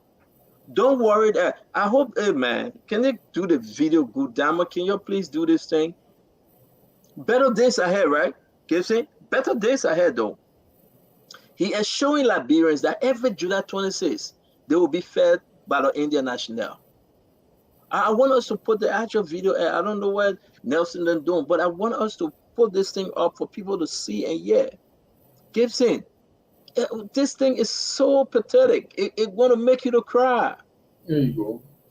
Imagine the man put the food in the truck. Open. July 26th. Young men and women should be home, able to cook their own food. But what is this? What is this, Gibson? Talk to me, man. Talk to me. These are the better days President Weah is talking about. I cannot even come to speak to this disgraceful, this demeaning kind of, all for Jetty is a good publicity for him. An Indian man comes to Liberia young, now he's a rich man, millionaire, all the government officials in his pocket, got his own way. He almost looked like even a Liberian. At the end of the day, on 26th day, he cooked food, put in the truck, and distributed in the streets. Is it the solution to even the hungry people in the street? Is it a solution? It's not. It's just a cosmetic treatment of what we call hunger. Oh, the poor hungry. Send that 26th day, let go feed them. Give them one bread and pour hamburger inside and put some little fries on the side and give it to them. They eat. That is the cosmetic treatment of what we as better days look like. So if the government cannot provide a panacea of how the people can be lifted from the dirt and be able to survive on their own, provide a means, the private sector, make the private sector more vibrant, provide support for the private sector, and make sure that investors, companies that are coming will be able to employ the locals, the citizen, the young people getting the job, people coming from University of Liberia, graduating, more than 800 people graduating from University of Liberia. They have no job, they have nowhere to go. People are graduating from other colleges in the country. There are so many different colleges, AMEU, Zion University, Cotton University, I'm told that there are about 15 colleges and universities in Liberia, and all of them are putting students, graduates out. They have no job. They graduate and go right to Atai Center to go and do their usual argument, debate of the issues, because the government has provided no means of how the people can lift their life from the dirt and improve on their lives. That is the problem. That is what we need. That is what we need to focus. How, for God's sake, the better days are going to come. Joshua need to tell us, how is he going to address the better days? What strategy does he have this time that he didn't have in the last 6 years? Well, of course, this is all politics. And every time he comes, you tell these people, he try to, and some people will buy into that and say, oh, the president said it will be better next year. It will be better when he get his second term. No, it won't be better. He does not know how to do it. Councilor Gonglo said something one time, and I've been thinking about it, but it seems to be true. He said George Weah is a soccer player. He is the premier soccer star in the world. Got all his accolades, all his money that he ever wanted, he got it from soccer. This man became president, and soccer is dead in the country. If this man cannot manage the single most thing that he is so good at, Edeman cannot support the single most thing that people know him by. Edeman cannot support the single most thing that he can go out there and lobby and can be improved on. Why do we expect Georgia to increase the economy? How do we expect Georgia to improve the education system? How do we expect Georgia to improve the agriculture sector? This man is a failure in a definition that is clear and cut. He has failed the people. He got no better days ahead. What he has ahead is a horrible day, a frustrating day, a day that will carry us down the drain and will regret more. If you cast your ballot for George Weah, all the suffering that you have been suffering for the last 6 years, you have just told us that you enjoy suffering. Do not. Thank you. Thank you very much. Let's do this. It is important, Dr. Rich is saying. Honor this administration, this government. These are the better days the president can point to. In bombing, giving back $14 million or little over 14 million. Why Western Cluster just enriched themselves? Why the senators and the president and his minister enriched themselves? This is what they give back to the people. These are the better days. These are the better days where you find that commercials, everything just come to a standstill. These are the better days. And Liberians need to hear this, Dr. Rich is saying. So when the president said better days ahead, then you ask yourself, is President Weah on something? Is he on something? How can we say, yes, it is true that better days ahead when you have our young men and women taking drugs on the street, coach? And the president failed to address the issue of drugs. The Liberians are going crazy. And you want us to believe you, Mr. President, that better days ahead. What have you done with the 6 years given to you? 6 years. What have you done, Mr. President? That you're asking the people to give you additional 6 years. Gibson, Meme, the president took drugs. What are his intervention on the issue with drugs? None. Today is July 26th. We will open the phone line. Can anyone tell us what have this president done when you talk about drugs-related issue? They found drugs worth over $140 million. The president told the people to be quiet. How can we sit here and even entertain those things that the president say, yeah, better days ahead? Look at Jetty. Look at Jetty. You know how much they're giving him in incentives, in benefit, in tax exemption? You know how much he's making? That on the 26th day, he will cook and President Weah will celebrate him and say, yes, Jetty is doing well. Better days ahead. Jetty will continue to feed you guys. After the people agreed and gave him $11 million to buy rest, they ate the money. Commerce Minister, President Weah, Samuel Twe, Samura Wodokoli, they all ate the money. And the president said, better days ahead. I want us to understand. I want us to get into the mind of the people. How dare he say better days ahead when people are dying, when people are going to bed hungry? The University of Liberia, school ain't open yet. But President Weah said better days ahead. Look at this mess in our country. When last have you seen this? Look how degrading it is, embarrassing it is for President Weah to celebrate Jetty. Look at this.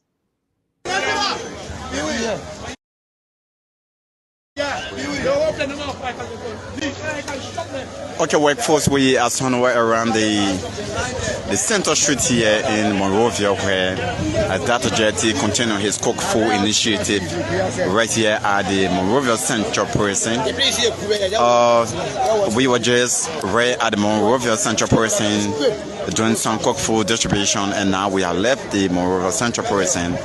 We are somewhere around the Monrovia right here at the panel building where the Dr. Jetty continue his cooked food distribution around central Monrovia. So wherever you are watching us from, we let you to stay tuned to Sam TV as we are bringing you this live broadcast here. On this cooked food distribution around central Monrovia, precisely right here at the panel building on Center Street where. Can you imagine? Can you just think for a bit that Jetty will be the one to feed our folks? You know what? We have the other video. You see all of them standing. Those people they call Zocos.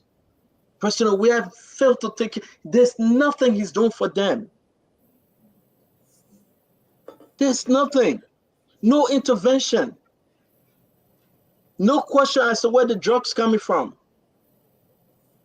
But he's celebrating Jetty. He says it's okay for Jetty to cook and give them 26 food. How can we Liberians sit and allow this to happen? Church leaders, social groups. How can we sit to allow this to happen?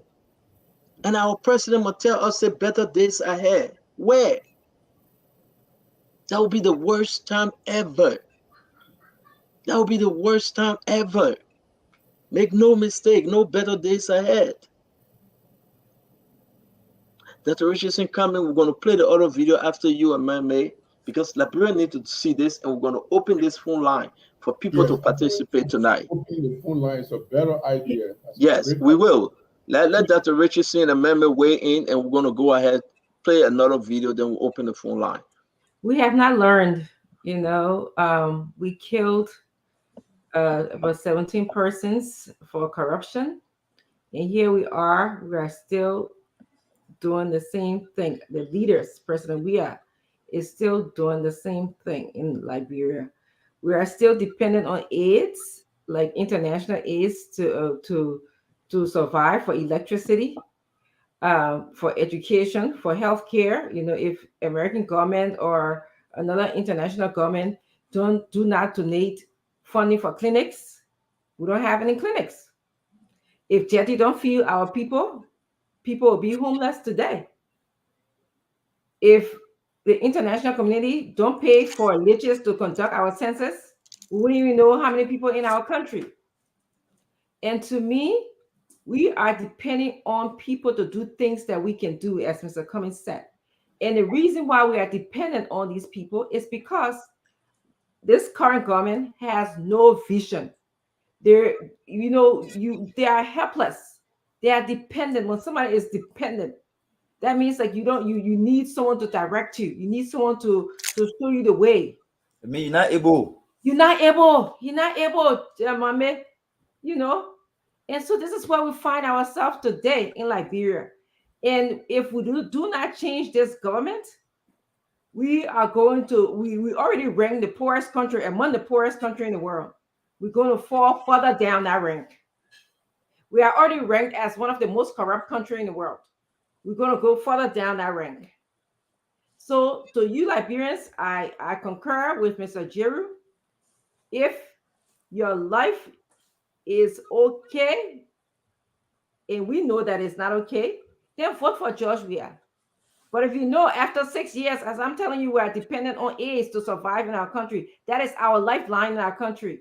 Other countries do not do that. Ghana, some of they got Uber in Ghana. They depend on aids, but at least we can see what they're doing with the aids. They got Uber. The least to say, anyways. For us, people enrich themselves with the aids that we get, and we are not even thinking about allotting more money to the agriculture sector so that we can be able to feed ourselves. Since 1985, since 1980, when we talked about feeding ourselves, can't do it. We can't even electrify our own country without international aid. Half of the country got light certain time, and another half don't have any light. 176 years old. Sad. Meme, can you go ahead, please?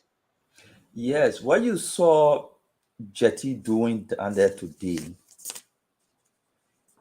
it was not only Zogo who were there looking for food to eat.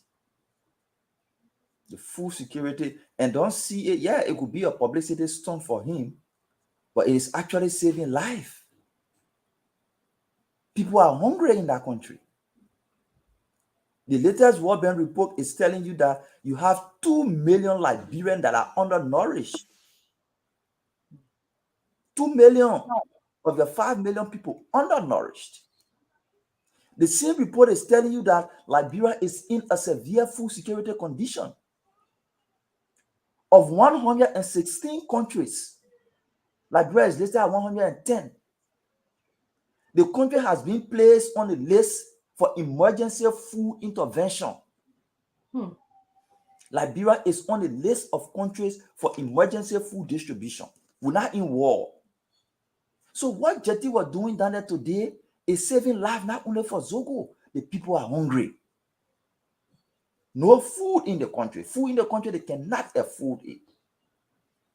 So yes, it's disheartening that our people will be reduced to that level, but that's the reality we face. And come to think about it, Dr. Richardson say, ever since we can't fix agriculture, we're not spending money. They're actually spending money on agriculture. Except that it's not through the budget government own commitment. Government commitment has been just 1% of the budget since 2017. But all the international organizations in the country, the last research I did, That's true. I calculated close to, it was 576 million spent on agriculture. I mean, you spend that money and we can produce rice? Exactly. It's because there is no management mechanism to ensure that these resources are directed to the stumbling block of what we can produce, the constraints we face for not producing rice. So yes, Jetty is feeding people. It's sad that it's happening, but the reality is the people are hungry. You have over 2 million of your people undernourished. Your country is listed currently. You check on the list. Liberia has been placed on the list of countries in need of emergency food distribution. You're not in war, but you need emergency food distribution. For a government who promised to make Liberia self-sufficient in food in rice production, 6 years, nothing to show. Is not able to solve our problem. Giving additional 6 years, the situation will get worse. Thank you. Now, can I go ahead. Yes, ma'am. Go ahead. Go ahead. I'm just going to add to, one of the ways that we can tell that better days are not ahead, that he lied to us today, is from what Mama said. Do you know what it is to be hungry? Do you know what it is to be hungry? When you're hungry, you cannot even think. When you're hungry, you can't even contribute to your country. When you're hungry as a student, you cannot even, we talked about this yesterday. You fail, you cannot learn. And this affects you. When you're hungry, you can even get sick. Now we have a population who are undernourished. And here it is, our president is telling us that better days ahead. And we didn't hear any plan to address the undernourishment in our country, the food insecurity in our country. There was no plan today. In fact, he asked us to continue our spirit of love and unity. How do you continue the spirit of love and unity when you're hungry? That's the question I want to ask. Thank you very much. Thank you, Dr. Richardson. Let's play this. Let's play this clip. It's important for us to play.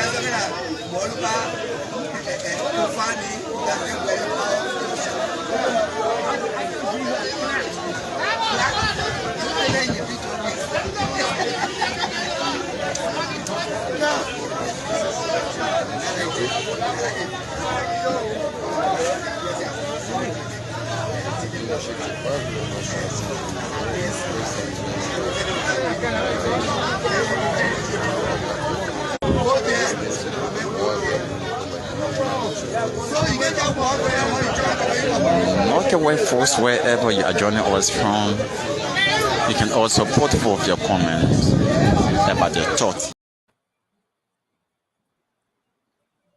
We want to give credit to those that went up there and do the video. We actually want to appreciate them because it is embarrassing, Gibson. It is absolutely embarrassing. These people are talking about better days ahead. Just imagine some of them. Imagine giving them another 6 years. Gibson, let's just put this up. Imagine giving them another 6 years, my brother. When they tell you, say, yeah, better days ahead. I'm trying to find this real quick. Let me find this real quick, Gibson. It is important for us to know. The man, and let it sink in people's head. The men feeding our fellow Liberians. Man, you say, well, it's good. But it's a disgrace to me. It's a disgrace to our nation. Sure. I don't know what good about that, man. Maybe I would disagree with you today. When he was doing the feeding, guess what? President Weah was telling you, say, better days ahead. When the man was doing this feeding our fellow Liberians, the president was celebrating his achievement.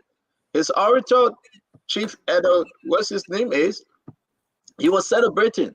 How can you distinguish? How can you say it's okay? It's not okay, man.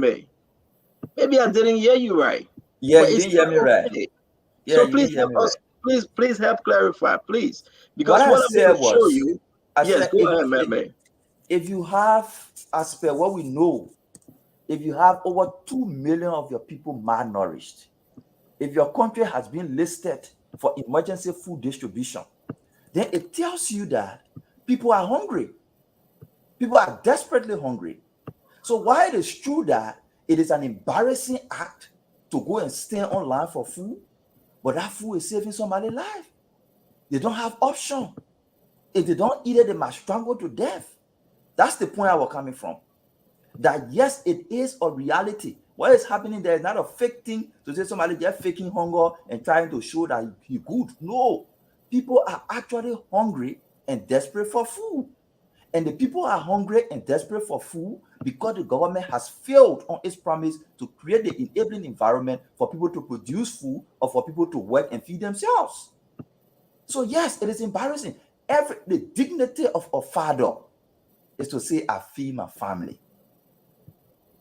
And our families in Liberia have lost that. Many fathers cannot boast that I feed my family any longer. Many mothers cannot brag that I feed my family any longer. They are on the streets waiting for Jetty to feed them. So the point we're bringing in is the situation you see there is not fake. Nobody is just creating a scene. People are desperately hungry in need of food. That was what I'm trying to stress. Thank you. But let's show you. Let's show our folks this real quick, right? And Gibson, tell me if I'm wrong. When the president said better days ahead, you know who he's talking about? When he said better days ahead, he's not talking about the poor people. He's referring to them. He's referring to Samuel Toya. That's the better days ahead. That's in the United States. That's Samuel Toya. He's referring to Eugene Niger. That's the better days ahead. These are the people he's talking about. He's pointing to. You have gained what we will give. Make sure that you get enough. He's referring to them. He's referring to them, folks. That's the better days ahead. And so when people sit down and say, oh my God, the president say, yes, better days ahead. Let's just be patient. He's not referring to you, my friend. Be patient all you want. It's not about you. He's not referring to you. So people need to understand the better days ahead. Your name not on it. That's not you. These people got money. He referring to lawmakers that dish him out money. Look at this one. That's the better days ahead. That's your speaker. That's the better days ahead. Am I making a mistake here, Gibson? I want to roll all this picture for people to see. That's the better days ahead. He's not referring to you saying that you don't get school fee. We will tell you who he talking about when he said better days ahead. We will tell you. The man is saying better days ahead because this is what he wants to do, Gibson. Yeah. That's exactly what the president want to do. Go on trip. The president want to go on trip with who? His deputy speaker. That's exactly what he mean when he said better days ahead. Go to Israel with his deputy speaker. See who are in the back. That's the life the president want to live, folks. This better, this enjoyment, this happiness. That's what the president want. President care less about a little girl that begging Mr. Cummings and say, please pay our teachers. The president care less about the little child. He kept saying, now you begin to see this thing and begin to open your eye, clear. Tell me, man, looking at these photos, I want to put one more up. Then I will bring you in, Gibson. Just because you know who the president talking about? The president is talking about this little child that got zero, nothing. The child are begging Mr. Cummings and said, Mr. Cummings, please pay our teacher. But you know who got the money? This is the person that got the money. That paying people to vote for him. So now let Liberians understand where we are when President George Manuel we said better days ahead. Let Liberian people understand. It's no game. We are not playing game here, my people. Don't get very with us. Because even when they play the game, you are not on the field. So Meme, Dr. Rich is saying, these are the things that are driving us crazy. So before we open the phone and look at your speaker, bundle of money.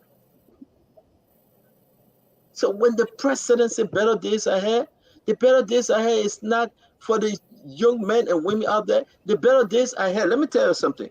The better days ahead is not for this little child, though. You see this little child? Yeah. It's not for that little child. This child need to be in school. The better days ahead, not for the child, man. I heard in the background you got baby crying. I believe your family, man.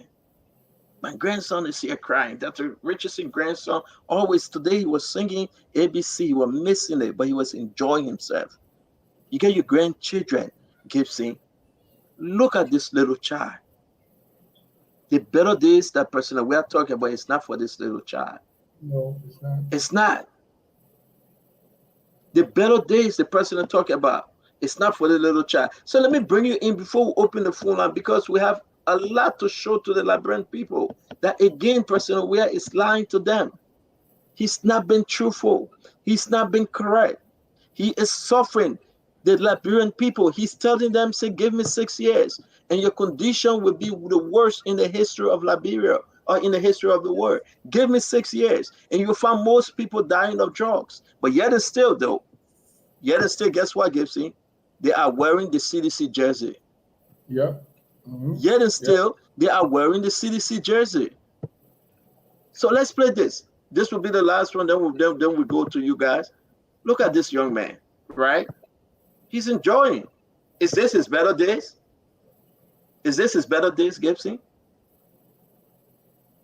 The man get Joey Jesse on him. Is this his better days? When the president said better days ahead, is this the better days for this man? Guys, let's stop joking. We know what's up. Let's stop playing. How can the president say better days ahead and his people then with a uniform on, a muya jersey on, they are falling off because they are on drugs? It's bad. When he called himself viral medicine.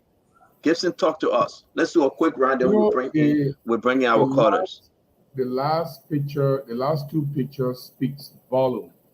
And thank you for wherever you took them from to show them, to highlight them. You know, this is the main thing that we need to focus on. The trajectory of our country that will benefit our young people. When the father born a child, he thinks about the growth and success of that child.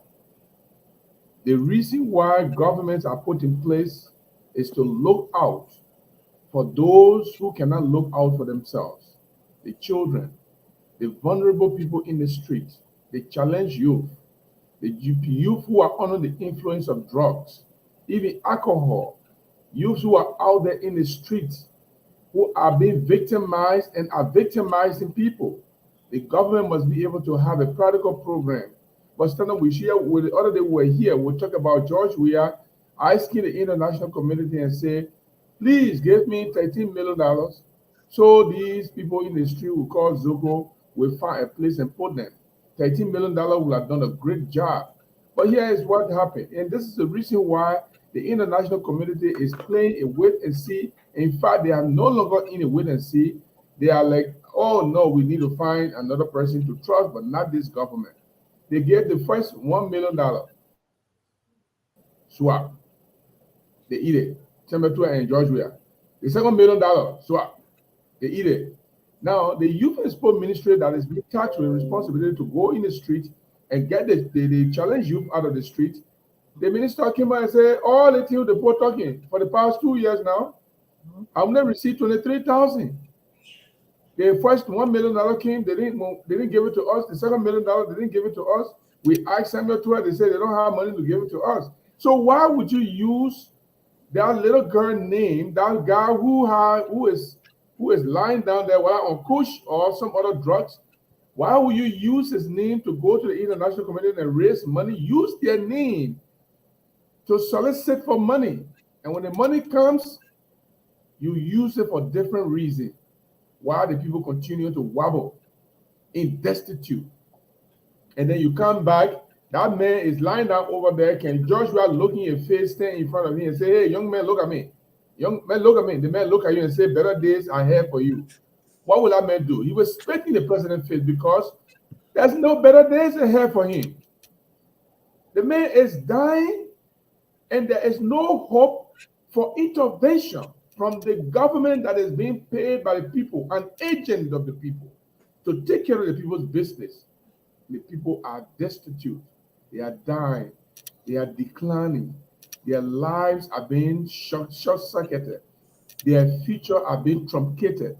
And these people, you stand in front of them, George Weah, and tell them, say, better days ahead. Let him go to the Zogo camp and see all those Zogos and see them and go stay in front of them and say, your better days ahead and see what they're going to tell him. There's no better day he has for the people. And Mame was right when he said, there is better day. There is better day. But it is not Joshua who is capable of giving the better day because he has failed from day one. He has no plan to ensure that better day can come for anybody. He does not have a roadmap. Where is the roadmap to give people better days? As a president, as a government, you must have a practical plan of how you're going to take people from destitution to success. He doesn't have that. But our better days will come. But it is not George Weah. And if you go in the streets, if you go to that ballot box and you take your power, because your vote is your power. And I'm talking to all of you who are in the streets, whether you're Zoko and you get a voting card, whether you're a student, struggling student, some of those who sleep in the market ground and still go to school, where you are a struggling student and you have your voting card, and you walk to that ballot box and you put your ballot, you mark George Weah on that ballot and vote for George Weah. You are agreeing that this country must never live to progress. This country must never progress. You are acquiescing the suffering, the pain, the agony, the destitution, and the degradation that is facing this country. You will be held responsible for yourself.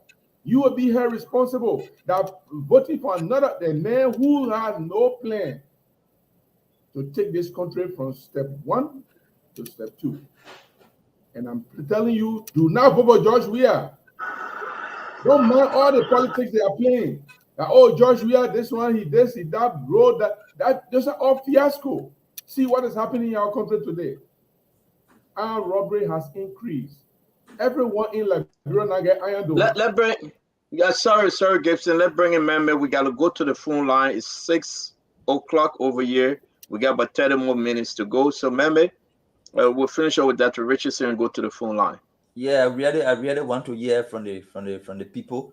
So I will just conclude on my thoughts that better days are ahead. is not able to get us to those better days. He has proven his inability to do it. He borrowed 1.2 billion in less than 6 years. We can see what he did with the money. Today program, I was really wishing that we would have used this program, because this is his last official program towards election. I thought we would have used this program to elevate awareness around drugs abuse. I thought he would have used this day to speak against the destruction of the young people on whose blood and sweat he became president. When we were coming to the presidency, the entire story was the young people, the young people, the young people. From 2005, that has been the story. This is the group of people being destroyed by drugs under your watch. And you can't say a word. I thought today was the opportunity for we to use a national platform to speak against drugs, to call the attention of the security and immigration forces, to call the attention of the DEA and other people, and speak as the commander-in-chief against drugs. But he let it slide. And I think he's doing it on purpose. It's not by mistake. The president is aware of who bringing the drugs in the country. That's why he doesn't speak about it. It's sad. So the better days ahead, yes, but he can't get us there. Yeah, when someone says better days are ahead, they are telling you that, I didn't do my job for 6 years. So I have another 6 years that perhaps I'm going to squander. I don't even have a plan, because I'm not even going to mention a plan for you. A responsible, a president, okay? Someone who is interested in the interests of the people, take responsibilities. They don't say, other people destroy our country. Today, the president, we actually have taken responsibility for our country. He should have taken responsibilities for the citizens who are hungry today, instead of passing the buck on to Jetty. Instead of, giving $11 million for rights that we can't even see what happened, whether the broad rights are not in the country. President, we actually have taken responsibility for the sick people in our country, for those mothers who we talked about yesterday, who are being held hostage in a hospital because they can't pay their bill. Instead, what he does, he goes and spends 49 days in the Middle East and get the Emirate to build a hospital in the middle of Lofa. And there's nobody using the hospital. There's no doctors that are trained to use the equipment in the hospital. There's no technicians that are trained to use the equipment in the hospital. President, we actually have taken responsibility to provide quality education. Instead of every year, I'm going to do YFE. When you don't even have good quality education in 6th grade. YFE when the children cannot even go and have a conducive place to learn at the university, where the ceilings, the water are leaking from the ceiling, the bathrooms don't even have water coming through the pipes. A president takes responsibility, and this is why we need to change the government. October 6th, that is coming up. Thank you. Guys, this is crazy. Gibson, I'm so hurt. This is crazy. If you look at the videos, if you look at things, look at what's happening in our country, you ask yourself, the man that promised hope for change, for hope, whatever his slogan at the time, well, you understand that it was a problem. People believe in George Manawea. People just believe because they felt that he was from the slum and he could have done better. But for the president to be speaking about the future and saying better days ahead, then Jetty on the other hand feeding our people. Amen. Amen. The president speaking better days ahead, but he have himself and his folks fly in private jet to go have pleasure. Amen. This president, George Mann, we are speaking. He's saying better days ahead because you have given him 6 years. But guess what? His minister of finance that just stated that everything is fine in the country, He's enjoying himself with his wife. I probably his wife. I just choose to show the picture, not her picture, but it is why it is. Can you imagine, Gibson? Can you imagine where we are right now with our country? Can you imagine the seriousness that we have to put in this to make our folks understand that our country is doomed? But yet and still, President Joe, we are saying, no, it's not all bad. I can travel. I can enjoy myself. I tell people who you won't follow me, come on. It's free ride. The Liberian people will pay $250,000 for the trip. So come on, join me. And we sit over here. The man, he named his campaign manager, campaign chair, Eugene Lee, commissioner. The man said, I'm going to forget my work and take sabbatical and do what? And run George Manawia re-election campaign. And still which get paid. is violation. It's unlawful to do so. But the president cares less. Do you think look at Eugene? And I respect him as my man, but look at Eugene. And look at this person that voted for President Weah. Look at Eugene, folks, and look at one of CDC voter. He got a t-shirt on. Look at Samuel Twe. Look at Samuel Twe. Look at two individual food. And look at this little girl. This little girl. Look at this little girl. 6 years. No improvement in her life. Can you imagine when we say this thing and people say, oh, you know what? The room wasn't built in a single day. Let's give him the. How can you say such a thing? Look at Eugene. Look at the speaker, Beaufort Chamber. Imagine the speaker. Bonus of money.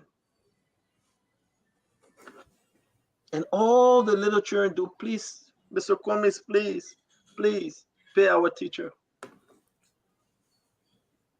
No classroom. No good healthcare system. But the president said better days ahead. Can you tell us what you did with the 6 years we gave you? For us to believe that better days ahead? Mr. President, can you please tell us? 6 years. We gave you 6 years. This is what we got. Hey, God, I'm begging you, you allow me small to show something. Not this one. We have shown this one. Because where I'm going now is kind of like too rough. The man said he wants to see it, he putting people to A. Hey, Gibson, you putting people to A. Taiwan will free you from jail. That poor man lawyer, don't worry. I'm trying to white balance my camera. Yeah, Taiwan will free you. Don't worry. He's a poor man lawyer. That's what he does best. But listen to this one, right? Listen to this one. 6 years. Ain't saying better days ahead. This will be the better days. This will be the better days. Let's show the people Bati and Swat. Only the 6 years you gave him, this is what he gave you back.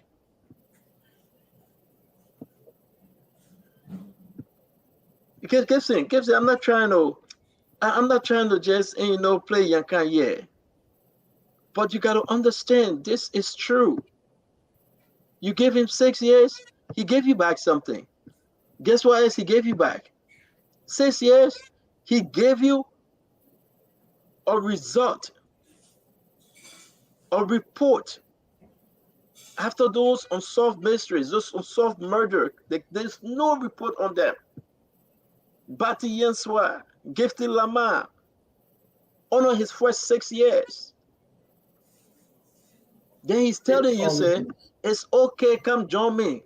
Let's go to Israel and go wash our sin away. Come on, Funati Kofa. It's okay. Let's go to Israel and go wash our sin away. Come on, Percy Yeke. Come on, Finabono. Come on, Jefferson Koji. Come on, Tomo Farah. Come on, Edwin Snow. Let's go wash our sin away. It's okay. The people have given us 6 years. Even look, imagine, that's the deputy speaker. And now look at the speaker. That's the 6 years you gave them. Speaker Buffer Chimber, Deputy Speaker Funati Kofa, that's the 6 years you gave them. And that's the 6 years they're asking you for. All the home Senator got in Ivory Coast. All the enjoyment Senator must enjoy. And we sit over here and say it's okay, nothing wrong with it. Give them another 6 years. How dare you to ask for another 6 years, my people? Damo, can you come? Let's go to the phone line. Can you please come? And Meme, because you are speaking, we begin to research this. This is it, Meme. Look at our country, Liberia. How food prices, microeconomic challenges. Over 531,000 people are projected to be acutely food insecure during the June to August 2023 rain season period, including approximately 21,500 people. Amen. Amen. Acute food insecurity is associated with high food prices due to high international commodity prices and elevated transport costs. Liberia, where is Senator? Thank you for showing that, yeah. Because somebody was saying. You're welcome. Where is Senator? Liberia, Meme, you research this thing because your thing is agricultural. Mm-hmm. Where is Senator with his lies? I want to bring you in, Meme. Talk to us. The lies are just too much, and it tells you about the irresponsibility. One other lie I just wanted to announce before we get to the callers around this same thing is the African Development Bank has clarified that the board of the bank has approved no money for coastal road project in Liberia. Official press release from the African Send it to us. I don't want to hear you saying that. I want to put it up. Send it. Let's put it up. Check your WhatsApp. Check your WhatsApp. I check my WhatsApp. I send you. The bank Can you said send the it government again? approached them. They have a discussion, but they have made Can you send it again? Can you send it, please? Yeah. I'd like for us to show this thing. Send it again, please. Folks, listen. Let me say that Jerry Gibson, but I know you're not a doctor, brother. This is one of the worst things ever in our country history. To see this man sitting.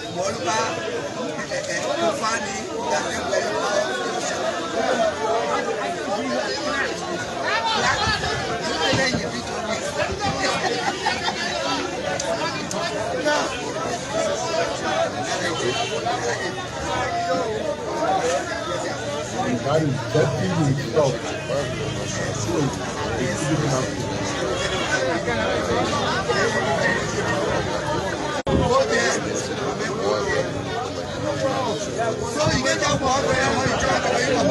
Okay, folks, wherever you are joining us from, you can also put forth your comments about your thoughts.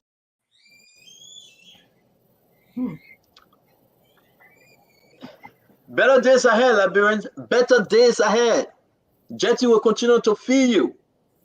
Hear us well. Joe, we are saying better days ahead. Jetty will feed you.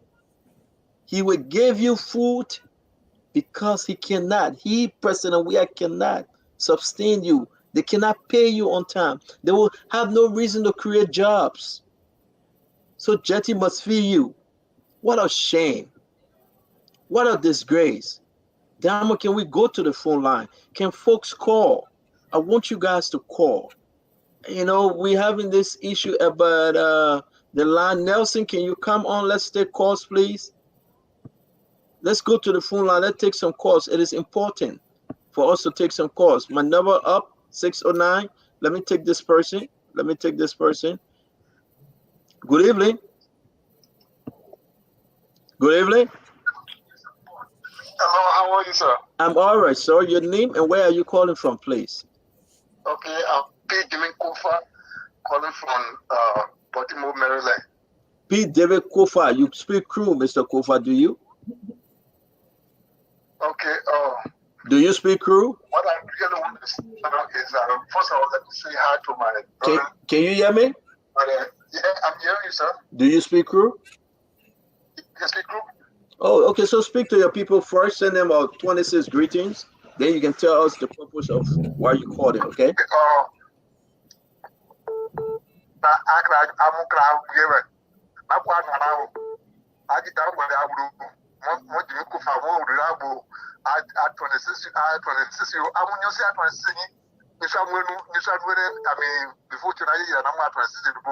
The man say he get it for 26 over go get them. Let me tell you. Better days ahead. Looking at the program, looking at what you are saying today, personal, we have said to them, better days ahead. Okay. Talk to us. Okay. The television is that better days ahead. Those that just down. Hey, my man, where on your phone, man? Breaking up. In the various communities. You know, we're not getting you. I hope he called back with just grumbling. I hope you call back, Mr. Kofa. I really want you to talk to your folks, but we're just not getting you clear, very clearly. Let me bring in this person. Good evening. Yeah. Good evening, CEO. My name is Napoleon Soso from Los Angeles. Napoleon, send the greetings first before you speak on the issue. Tell somebody happy 26 in Liberia, please. If you want to speak your dialect, do so. I'm not going to extend 26 to anybody because Liberia right now, we're not even supposed to be celebrating independence. Make your case, sir. Okay. You know, Liberia problem is not George Weah problem. It's the Liberian people problem. The reason why I'm saying that is that the Liberians will stand out there again if George Weah called them to go under the sycamore tree. So the problem about Liberia is the Liberian people. It's not about George Weah. They see that they are suffering, and this guy is embezzling money. I was in Ivory Coast 3 months ago. I met a driver that Samuel Tuan sent to a restaurant. A Liberian lady have a restaurant in Palmyra, in Abidjan. This guy have lot of apartments. And Liberian, they will be fully Liberian lying to them every minute, every day. Liberian problem is the Liberian people themselves. Thank you. Thank you very much, Mr. Soso. We appreciate your time. Good evening. Your name and where are you calling from? My name is Lawrence. I'm calling from Boston, Mass. Talk to us, Lawrence. Yeah. First of all, I want to just say that I'm from Bon County. Let me say hi to everyone from Bon County.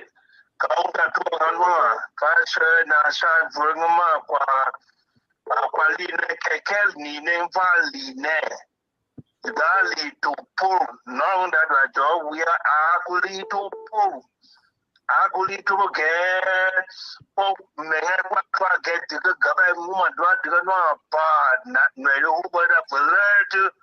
So I'm going to get, what you going to get on go ahead and do, or do we? Can you plan on there? Come on, vote the normal member, come on, go, bad make, put it up. I want to just say to each and every one of us living in the British land, and something like that, I am a religious follower of the sculptor. I want to thank God for every one of you for what you are doing. I know my sister is alone in that corner over there. I keep blessing her, even though I'm not from the ANC. I'm not from the party, but I support Joseph Boakai. But again, I take it easy with my dad because one day she will be checking on our heads and brains for everything down there. Okay, Liberia is at a crossroad. We pray and hope that Liberia will be delivered, will be free, will be rescued this coming October. I'm asking all Liberia, we can't stand it. Liberia is retrogressing. We can't stand this thing. If the people, our brothers and sons and daughters are in the streets of Monrovia, you'll go back and go vote for Georgia again. I have been there. But we here will be eating our own corporate. Even when I come to Liberia, I live there, I'll eat my driver and sinner. Now you don't want to be passing around today I am there around. Thank you very much. Just telling you, go and vote right. Thank you very much. You're welcome. Let me bring this person in. Good evening. Good evening, Stanton. I'm all right, sir. Your contribution. I'm Panelists Jube calling from Columbus, Ohio. Talk to us, Mr. Jube. Stanton, it's not here about a happy 26th for our people. Our people are destitute today. Many of them are going to bed hungry, and some people cannot even pay their children's school fees, but some people can't even pay their rent. And we are talking about happy 26th. It's nothing about this 26th that is happy. But let me say to the Liberian people, we have the greatest opportunity come October 10th to redeem this country. We feel the situation we're in today is better off than 12 years ago. Let's go to the ballot box and vote this government. For us, they kick them out, they get better Liberia for GMP to the executive marshal. Thank you very much. Thank you very much. Thank you. Go ahead, talk to us. Okay, let me bring in this person. 1 minute, my friend. We're getting to you right now. You know, it's so confusing that the Richardson on the WhatsApp and the direct line is crazy.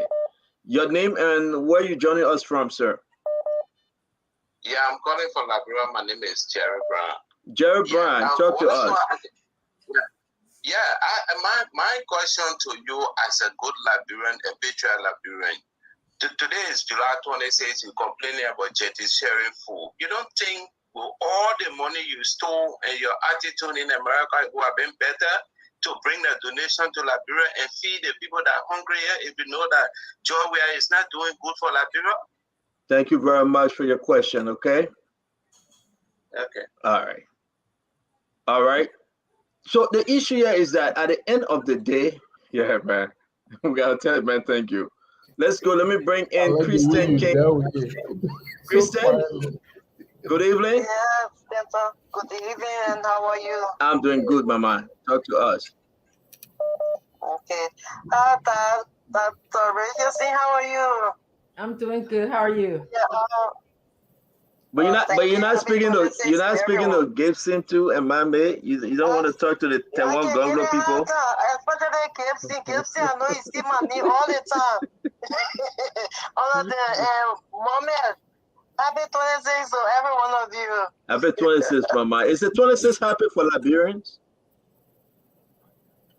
There is no happy 26. There is no happy 26. I'm so down today. You know, I'm so down. I'm so worried about our people back home. You see, sometimes we have to look at the root cause of all these things that are happening today. Many times I ask myself, how did we get here? We're talking about Liberia those days. How did we get here? Yes. Sir. How? I mean, Liberia was a country that people will run to for other neighboring countries. That's true. Just to come to Liberia because Liberia was like America. How did we get here? How? I feel the pain, I feel the grief because I live in our country. I just into the United States like almost 6 years now. So I know exactly what is going on. I was in our country, and by the grace of God, because Unrest was there at that time, and we were privileged to work with Unrest. But I know what our people are going through because even at the time we were working, I was working with the United Nations. I had my community to even take care of besides my hospital. So everything, you know, those days, even when rest, when back on rest was like less, people were still catching happen. What more about where you don't have no other organization, nothing. Our people, they are dying day and night. Even for us in this country, you know how many times we send money back to people that we don't even know. I don't know how we got here. I don't know where we are going next. I don't know who can deliver. But yes, the thing, though, I know so many folks called him, but let me keep you for seconds, right? The president said better days ahead. Can he give us a report for the last 6 years? Can he give us a report for us to believe that better days ahead? I read when you talk, when you call the man's name, I just want to jump in the fire and kill myself. No, don't say that. Please, don't do that. Don't do that. When it better days, look how far we have come. Look at those children. The Zoko is even. I will hold you right there. I like you on the phone tonight. The other people can wait small. Hold on, let me play this. See what can happen. See this here. Yeah, he's here. See what? They get kush. We are sharing. They get kush. How get kush? Attendez, parlez quoi? Attendez, parlez quoi? They get kush. Yeah, man. What do we get kush for? They take it too. Yeah. Stop that thing, man. Come on, wake up. We'll call it Chawia for you. Yeah, Chawia coming to you for here. Yeah, you coming. You see, I know you're on the line with us. The president wants us to believe that better days are ahead, when even his supporters, with their jersey on, amen. Those people that are in government, they are only doing it for themselves. They don't care about us. When that man said better days ahead, he's talking about the money that they're expecting to go higher. He only thinking about themselves. All the people see the government that say, we will run it because they're doing it for themselves, not for you and myself, not for our family. And Liberia have become in a way that people in position, they got no remote conscience to know that the people below are suffering.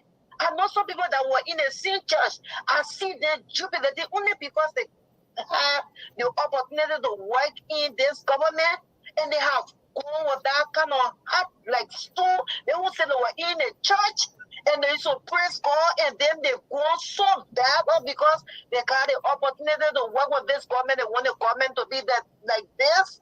You know, where I don't even. Thank you. You got my phone over 100 calls right now. It's just running on Facebook. I know we'll bring you in. Listen, I will bring you in again. Thank you very much, man, Madam Christian. Thank you. Let me bring this person. Good evening. Good evening. Yeah, my man, turn the water off now. Okay. Okay, talk to us. Talk to us. Welcome to the Spoon Talk. Thank you. Hello, are you there? But man, waiting for you. If you turn the water off, we'll hear you better. Okay. I'm sitting hearing the other caller. Like, yeah, that's why. Because you listen to your radio or your device. Turn it off to and talk into the phone. I'm speaking to the phone. We'll come back to you, yeah? No, I'm here, right? Oh, Juku. Where are you calling from, Juku? Yeah, how you doing, Stan? I'm here, man. Yeah, just relaxing. I've been working. I just came on my break because I want to speak to that stupid caller that called. Look, Nah, he's not stupid. He's not stupid. No, Ojuku. Ojuku, my man will call the supervisor on you. The man is stupid. Then let move. I'm on my break for 45 minutes. No, we should not allow this thing to go. Ojuku, no. Ojuku, let's go. Let's talk about the important issue. All right. Yeah. I agree. Do that, man. My name is Ojuku Neritage. But today, you know, it was a very sad day for the Liberian people and for every one of us. You know, I was looking at my same way today. From just from last Friday to now, the money I sent out, you know, to people, friends, family, everybody. And these things going on in our country, and other people enjoy and they go and make money on people. When people went there and help people, take other people that government could not even pay there, brand themselves for $150 that you make them to get left today, and somebody will call and say something and say like that, and you say, we shouldn't get back to the president. You know, my man, you know, not everybody Jesus Christ, you know, Jesus Christ leaving every one of us, but there were two guys on the pool and he free one. So we don't know when we get to heaven when how Jesus is going to free everybody. So some of these things too fire for fire. Thank you very much. It's so sad that I saw today that he's doing that. But anyway, you know, would you not take it for journey? Would you give him the credit at least fair our people on this day? And as shameful as it may look, he did great. That's how he giving back on all the money he himself getting from the country. So thank you very much, and then happy 26th to you and I hope. Happy 26th to you and yours as well. All right, thank you. I don't want to okay my friendship. So now Gibson, because you're from Tehran Gonglo, you're not telling Gibson happy 26th? No. It's Gibson said that you don't know how to speak your dialect because you're from Nigeria.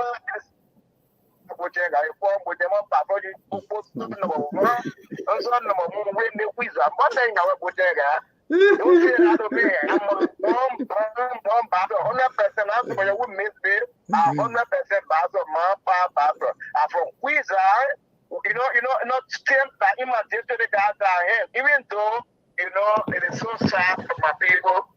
It's boy. It's talking to us. It's boy.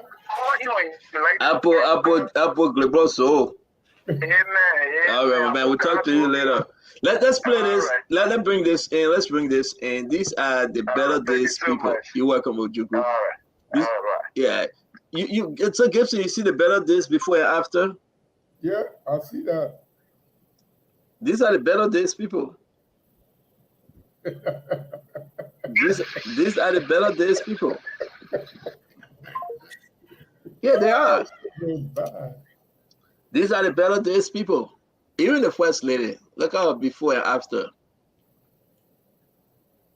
This is not a joke, Gibson. These are the Better Days folks. These are the people that when you talk about Better Days, these are the folks. Huh? I said, where you get the picture from? You're not easy. No. Look at the president himself. These are the better days. So when a man says better days ahead, you're going to have more of the same. These are the Better Days folks. It is embarrassing. It is absolutely embarrassing for President George Manneh Weah to tell us a better days ahead. Then you ask him, ahead for who? Who all going to enjoy the better days?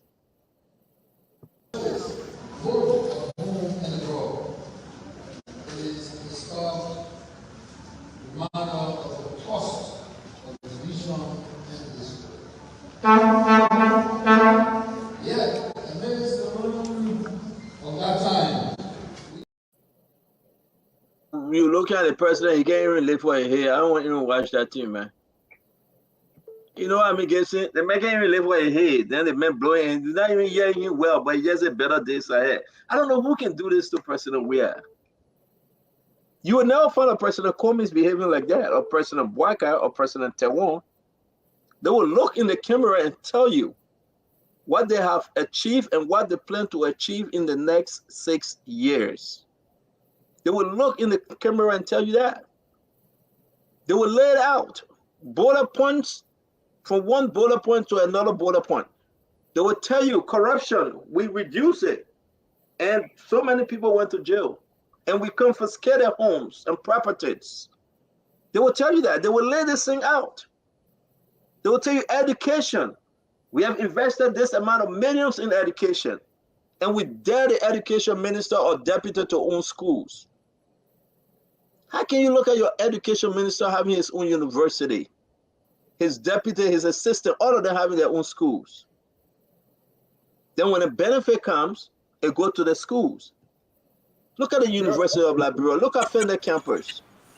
Look at the colleges in all the counties, community colleges. How dare you? Why should we sit down here and believe that it is all right? No, it's not. It's not all right, folks. We got to tell the president, tell him how it is. So this 26 is discouraging. It's disappointing. This 26, it's not a 26 we desire. But there's hope. Next year 26 will be better. There's hope.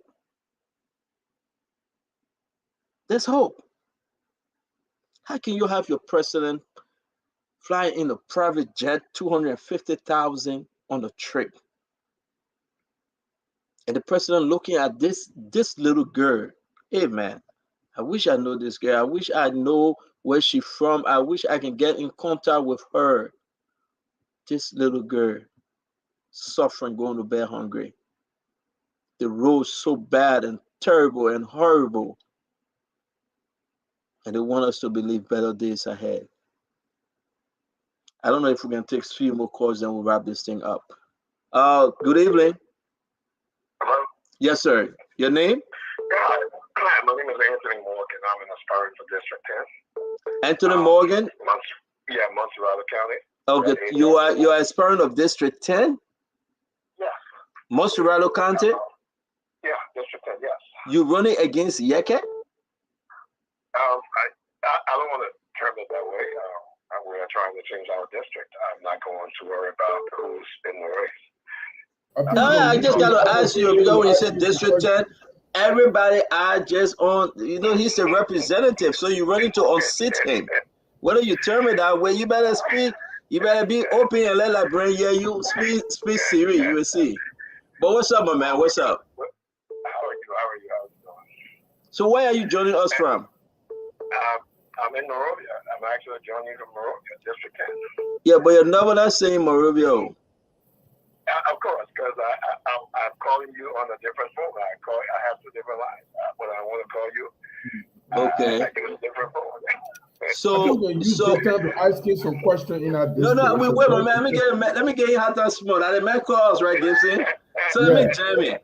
I mean, your number say you're calling from Texas. Are you from Texas? Well, I used to live in Texas, of course, yeah. Okay. So talk to us and we'll ask you a question. Talk to us. Yeah, actually, I was listening. I've been listening to your show. I want to say thank you for being honest about some of the things that you talk about. I noticed that in our country today, when people talk about the facts and the truth, it seems like they're sidelined, and people want change, but they don't want to hear the facts. And we must say it exactly as it is if we are going to change our country and our people. It's today when you look at the fact that this is the 176th birthday of our country, our independence of our country, and then you see that we are coming to an elections year, it's saying to me that we must not forget. I want people to understand that we must look at what's happening, where we are, and realize that it's time for a change in every area. So let me ask you a question. And we understand that's your 26th conversation. We want to ask you a question now, my man. Don't leave us. You're running to unseat Yeke Koluba, and you're not going against a small man, though. So you got to come up with your best now. You're on this phone talk. We hope we can have you in studio one day. But what's about District 10 that you think you want to change and Yeke is not changing or he has not changed? Okay, District 10.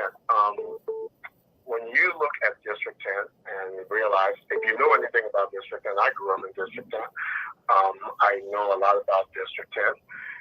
You would see that this district, which I would say is arguably the most important district in Montserrat, you will see that we are lacking everything. There's no health care. There's no education system built in here. There's no accountability for our finances. There's no policing. There's no libraries. There's nothing that our people can use when it comes to social services. We need to look at those things. And what we want to bring that we do not have in this district is structure and organization. Pretty much what we are saying is this: you must organize the people where the system works. Most people believe that your representative is the one who leads the district. That's not true. That's incorrect. Which party are you running on? Are you running as an independent? I'm running as an independent. That's correct. Okay, let me bring in the other folks. I know you just jammed us because we're out of time, but allow them to ask you their own question, please. Your name again, Anthony, correct? A-Morgan. Okay, Anthony Morgan. Dr. Richardson, you go first. We have Anthony. We're not hearing you, Dr. Richardson. I don't have any questions for Anthony. Anthony running against Yeke. You don't got no question for him? All right. So, okay, Dr. Richardson say she voting for Yeke. She has no question for you. Abula,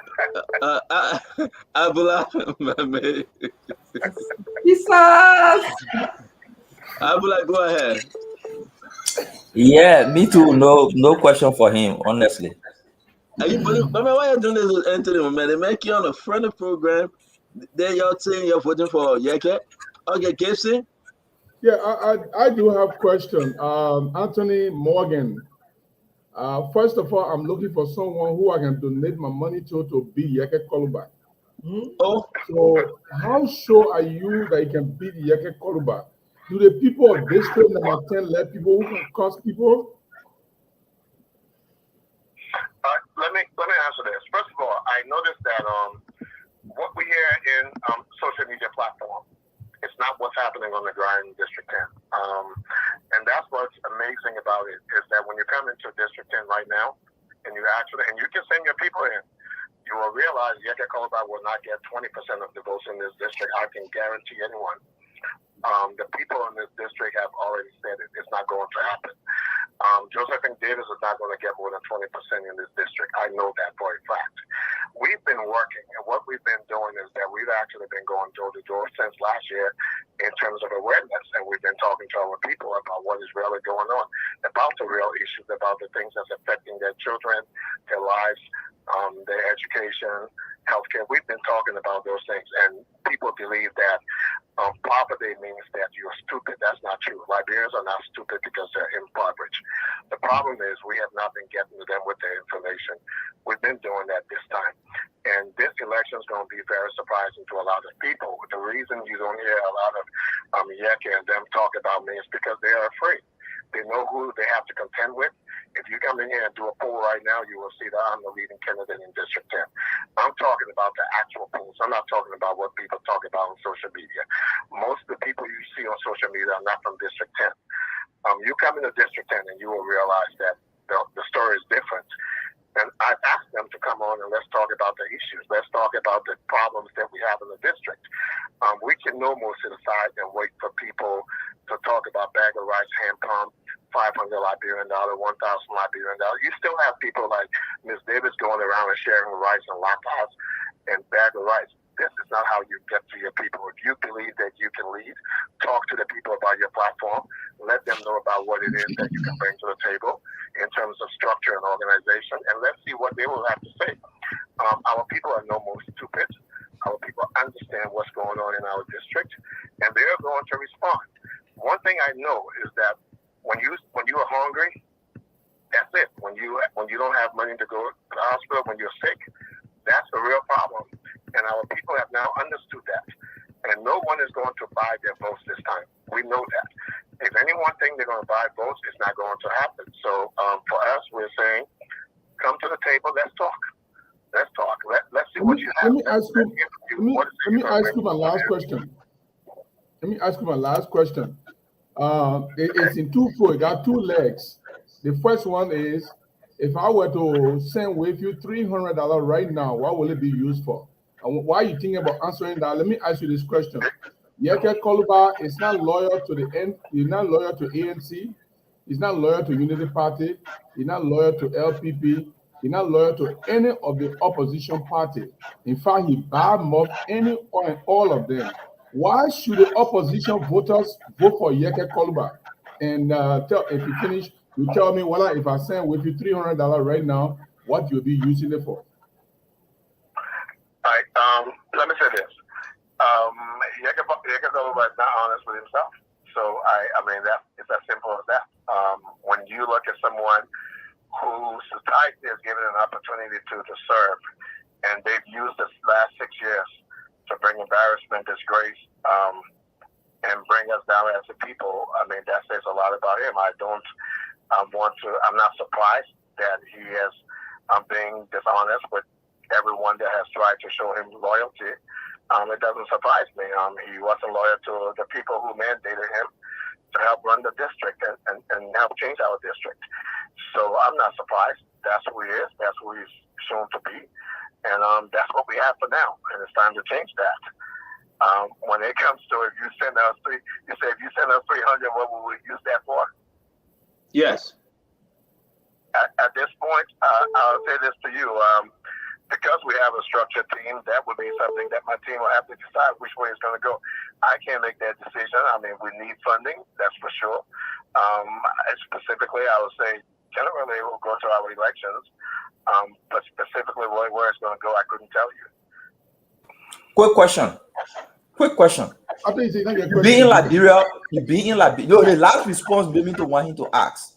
You being in Liberia, I'm sure for more than a year now. You've seen and experienced the leadership of President George Weah. My first question to you is, do you think Liberians should reject him or Liberians should give him a second term? The second question to that This is what I would say. When it comes to the presidency, let me say this. We have three major candidates at this point in time. My thinking is this, and that's where I am, because I haven't even made up my mind as to who I'm going to support. And the reason being this, the reason is this. We need to hear from everyone. When it comes to the CDC-led government, they've shown us what they have the last 6 years. Well, it's for Liberians to decide. If they believe that their lives have gotten better within the last 6 years, then they can go back to the polls and keep them in. If they believe that they've been failed by the leadership at this point in time, then it's up to them to go to the polls and take advantage as to what democracy has given them, and that is an opportunity to change when they believe that their lives are not being moved forward. So when it comes to the CDC-led government, they've shown us what they have.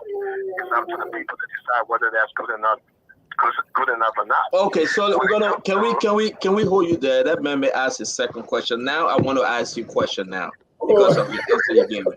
So let me go ahead with your second question. I was not asking the Liberian people. I was asking you, who wants to be? Oh, you mean me? Yeah. So you were asking me what my position is. Let me talk. My position. Let me give you this. No, wait for a minute. Anthony, hold on. Anthony, hold on. Let me finish, please. Anthony, hold on 1 minute, please. Go ahead, Abula. Anthony, you are a stakeholder in the country. You want to lead an entire district. At this point, you must have an opinion on the state of affairs of the country and where the country goes. To not have an opinion on the state of affairs of the country and where the countries go, that in itself disqualifies you from being a leader.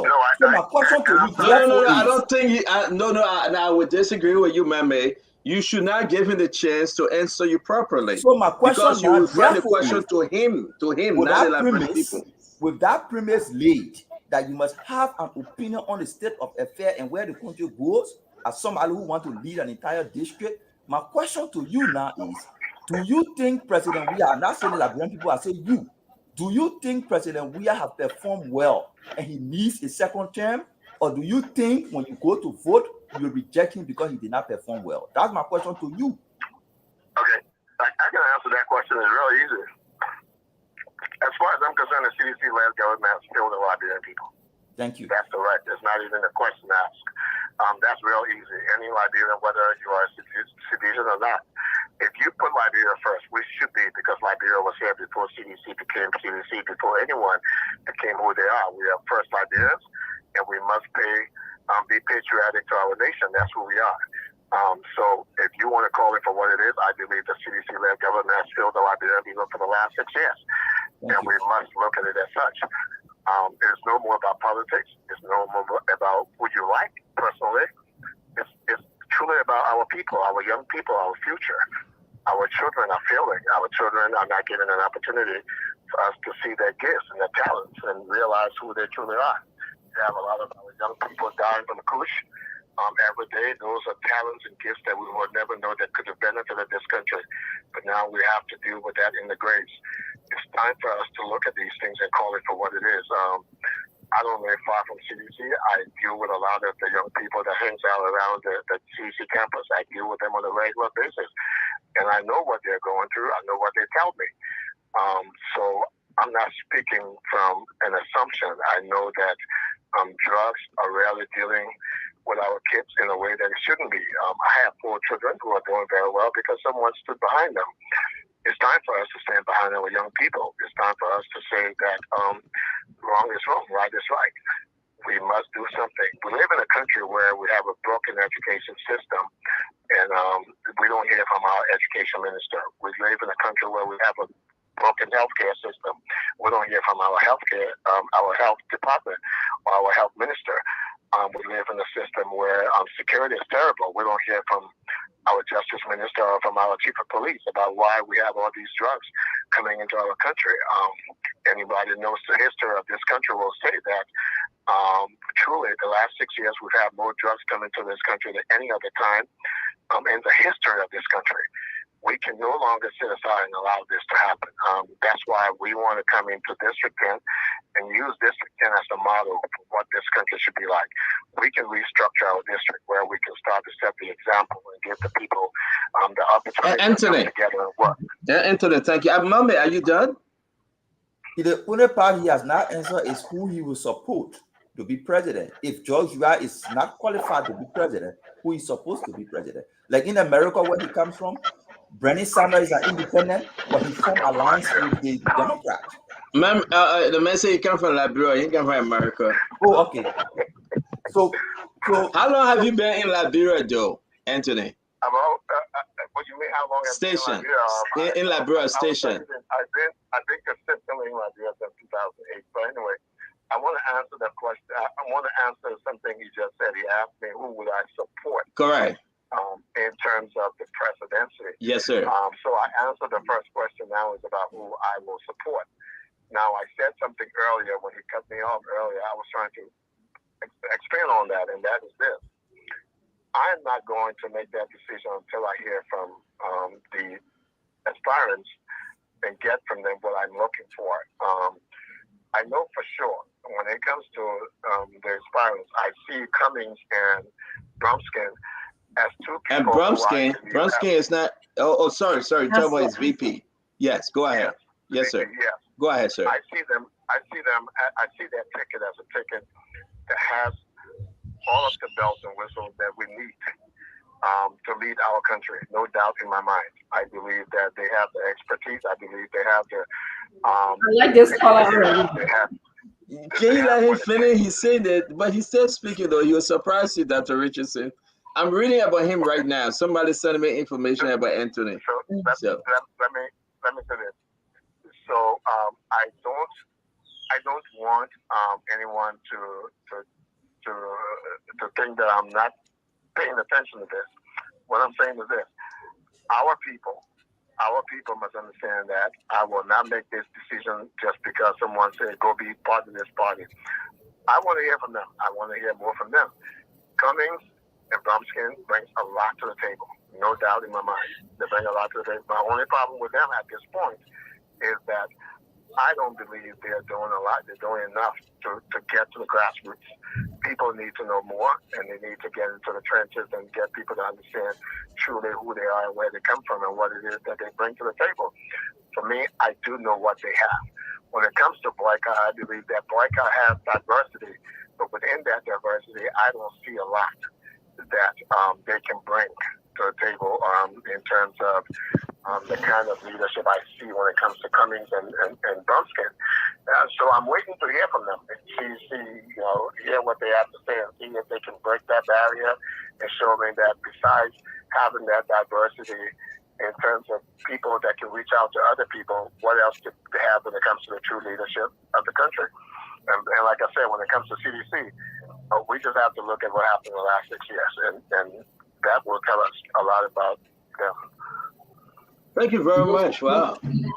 Go ahead, Gibson. We're going to wrap up with Anthony because, So, Scott, I want to do 2 suggestions. Even though today I'm not training too much, only one guy says something wrong with my head, but I need to be training more. So I know why you're not training too much because Mo Ali and Mempe, the UP people are not on. I don't know why I'm not training on the comment page. Fagua is not on. Mo Ali is not on. They're in Minnesota right now, and let me give this breaking news though. One of Air Remy Gray's supporters just bet. I want us to host a fundraiser for him. If you agree and host a fundraiser for Morgan, I am pledging $1,000. If you agree to raise the fundraiser, we need somebody. I ain't even know that man. He's going to raise fund for him. I'm gonna keep that money, man. You better send that money to the station. Let it buy the phone. You can't do that to me. You see. I mean, you just call on the show. You ain't even pay for your time. Then they will raise fund for you. That's how we do it. So actually, you are saying that. Let me ask you this question, though. I will ask you this question. Okay. Yeke Koloba is supported by Mr. Cummings. Okay. I think it will be a tough hill to climb, knowing that he get the full support of Musa Benedict Cummings and the rest of the CPP. Likewise, Unity Party is saying that they are supporting Yeke as well. Where you find yourself, I understand you're leaning towards Bronski and Cummings, but it's not bothering you, right? It's not a problem, right? No, what you just said sounds like confusion to me. That's confusion. When you have a person who doesn't even know where he's going, it sounds confusing to me. So that also talks about leadership. He doesn't even know what he wants to do. This is not about a position. This is about our people. No, he said he's an opposition. So the opposition. I don't see Mr. Koloba as an opposition. I don't even see anyone. I don't like to use the term opposition because we're all Liberians. But what I can say to you is that we've given him a chance to help lead our district, and he's filled us, and that's all that matters.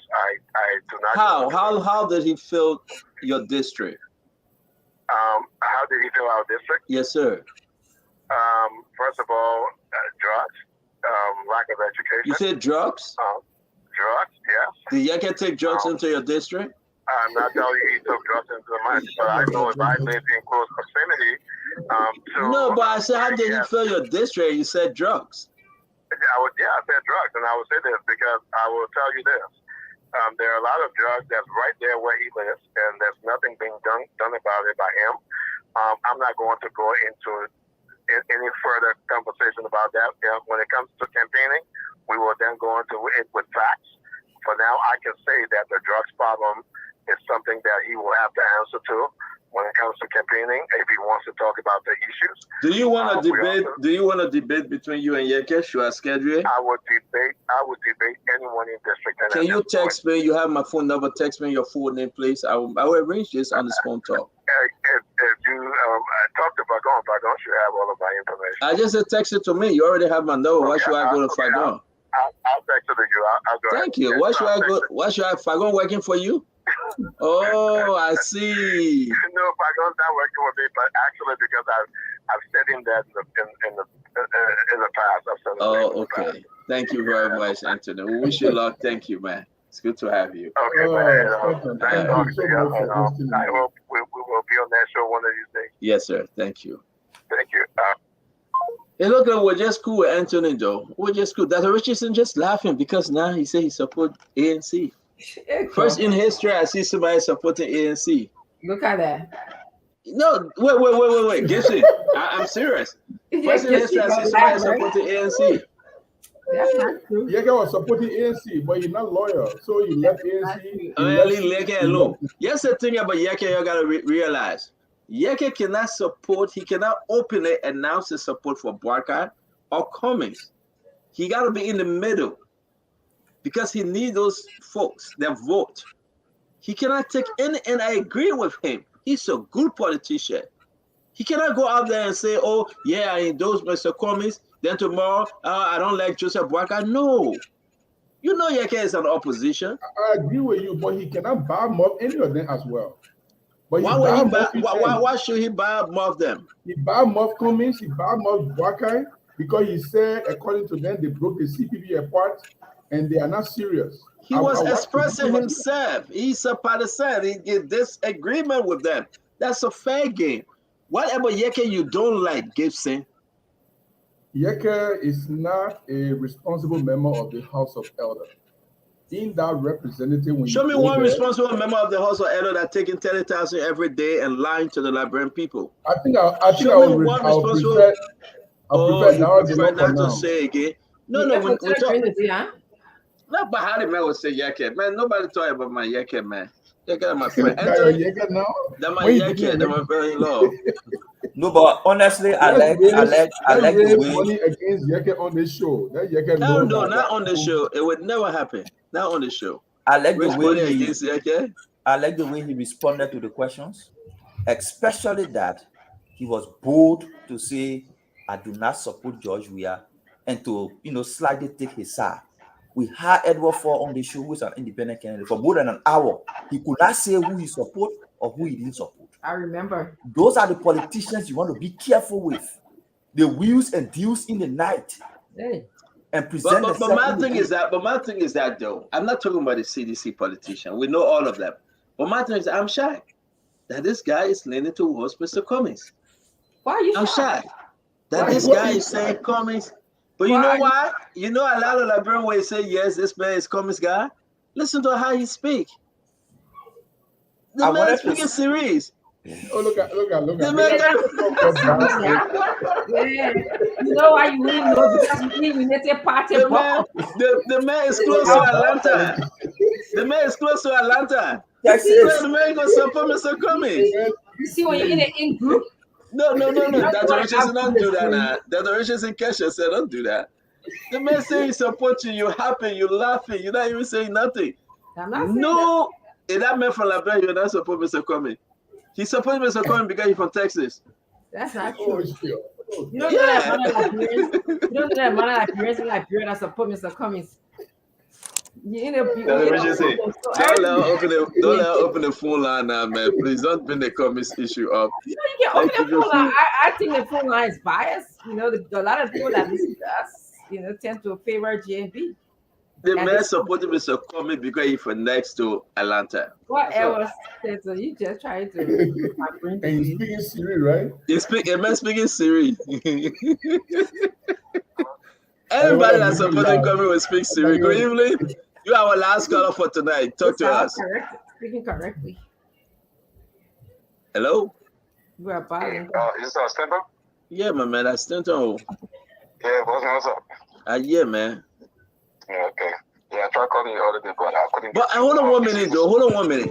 So these people doing bad to Yeke, though. Hold on 1 minute, my friend. Yeke blamed Jeremiah Kuhn or putting Kennedy in against him. Now Mr. Cummings putting Kennedy in against Yeke. Wait. Oh, no.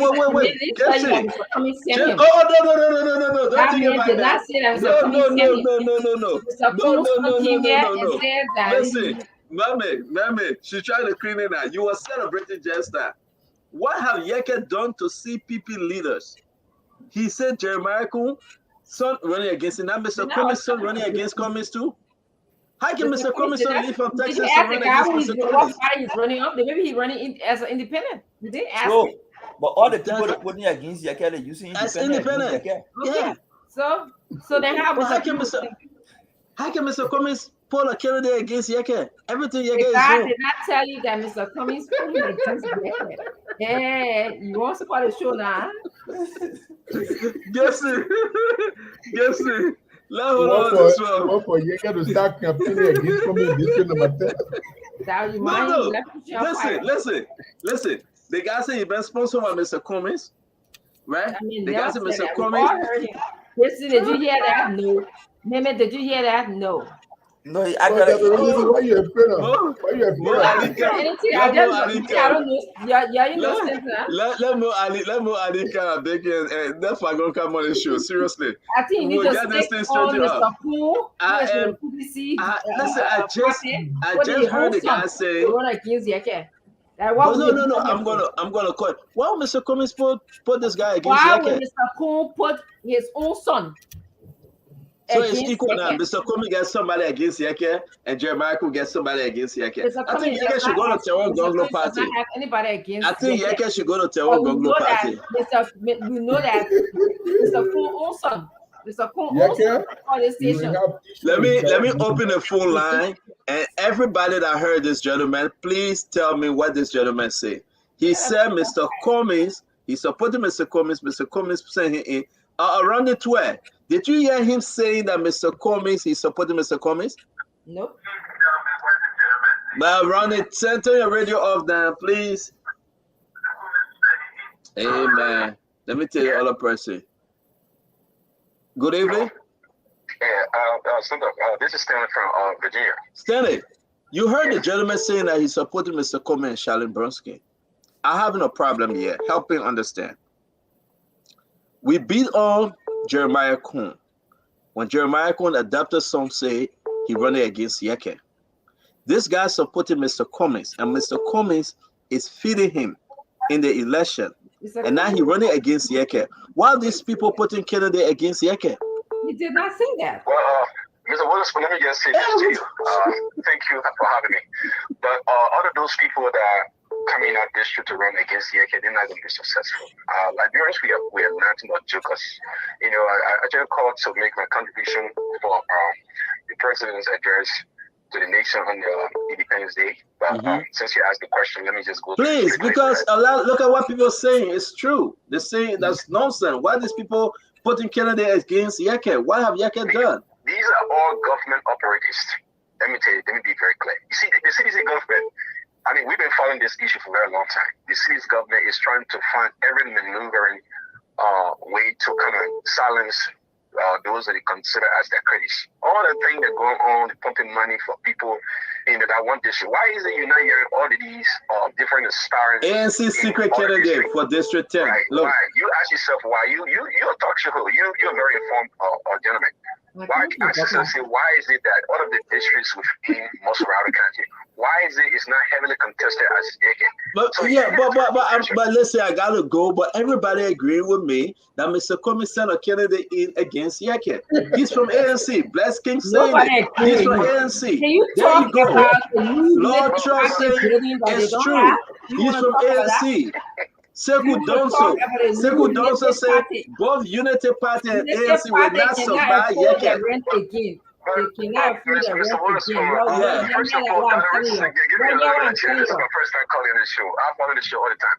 But this is one thing you need to understand, though. What's the difference between Ernst Comey and that of the CDC? I said this, I think 2 shows ago you said it, and I have been predicting that ever since. The reason why Mr. Comey is very soft on the government is very simple. Mr. Comey is soft on the government because he thinks that in Africa, every incumbent government, whenever they're about to leave power, they have to decide what political party to come next. President. Remember, wait for tomorrow. We'll discuss that. Don't put a comment secret. Oh, we know that already, my man. Wait for tomorrow. Yeah, I don't know that. Wait for tomorrow. But Gibson, you gotta help me. Oh yeah, Gibson. Look at what people are saying. Exactly, Gibson. You may not like Yeke, right? But this is true. They are saying that ANC, that Anthony Mayor is from ANC.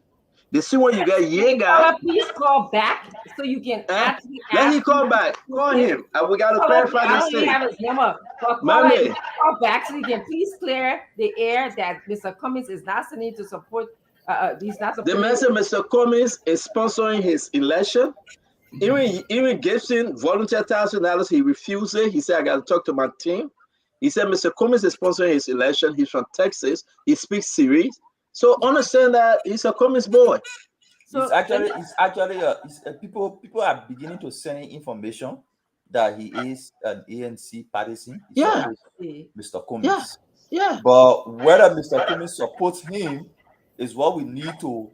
It's on water. The same way Jeremiah could say, I support that man. That my son, but that's what Mr. Cummings would say. Can I talk now?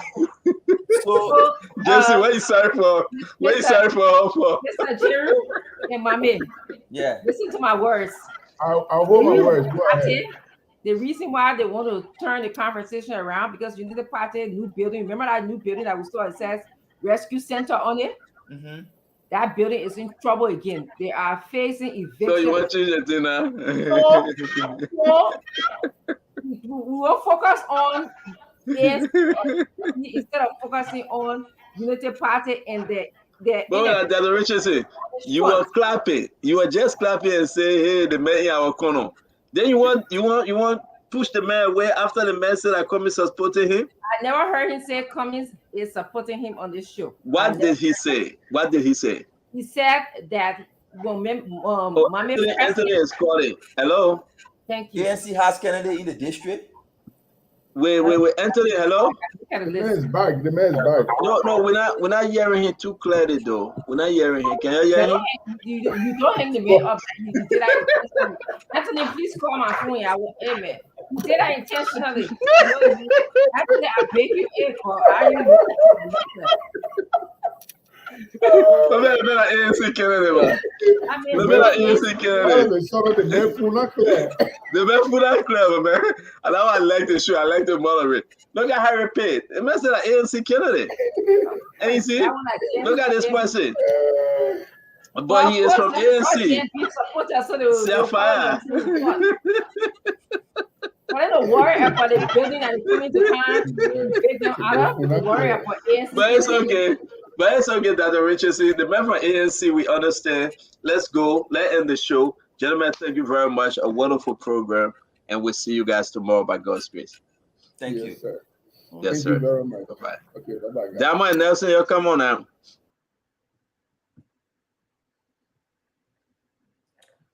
Dr. Richardson, you stay here waiting for Nelson to come on. I want to talk to Nelson Spoon, Dr. Richardson. Can you go off, Dr. Richardson? Nelson, I'm surprised. Why see you? I'm surprised. That man, look what the person saying. ANC secret candidate for district number 10. For district 10.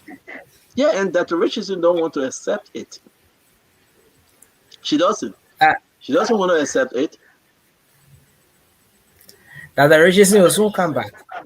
You think with all these forces on Yeke, you think he will win? You got Anthony coming from this way. You got Johnson. What's the woman name? Josephine Davis. You got Yeager. Yeah. You got all of them, and they're showing strength. Do you think Yeke? This will be rough for Yeke, though. Yeah, certainly, CEO. Certainly, it will I want to call Yeke. I'm going to call Yeke right now.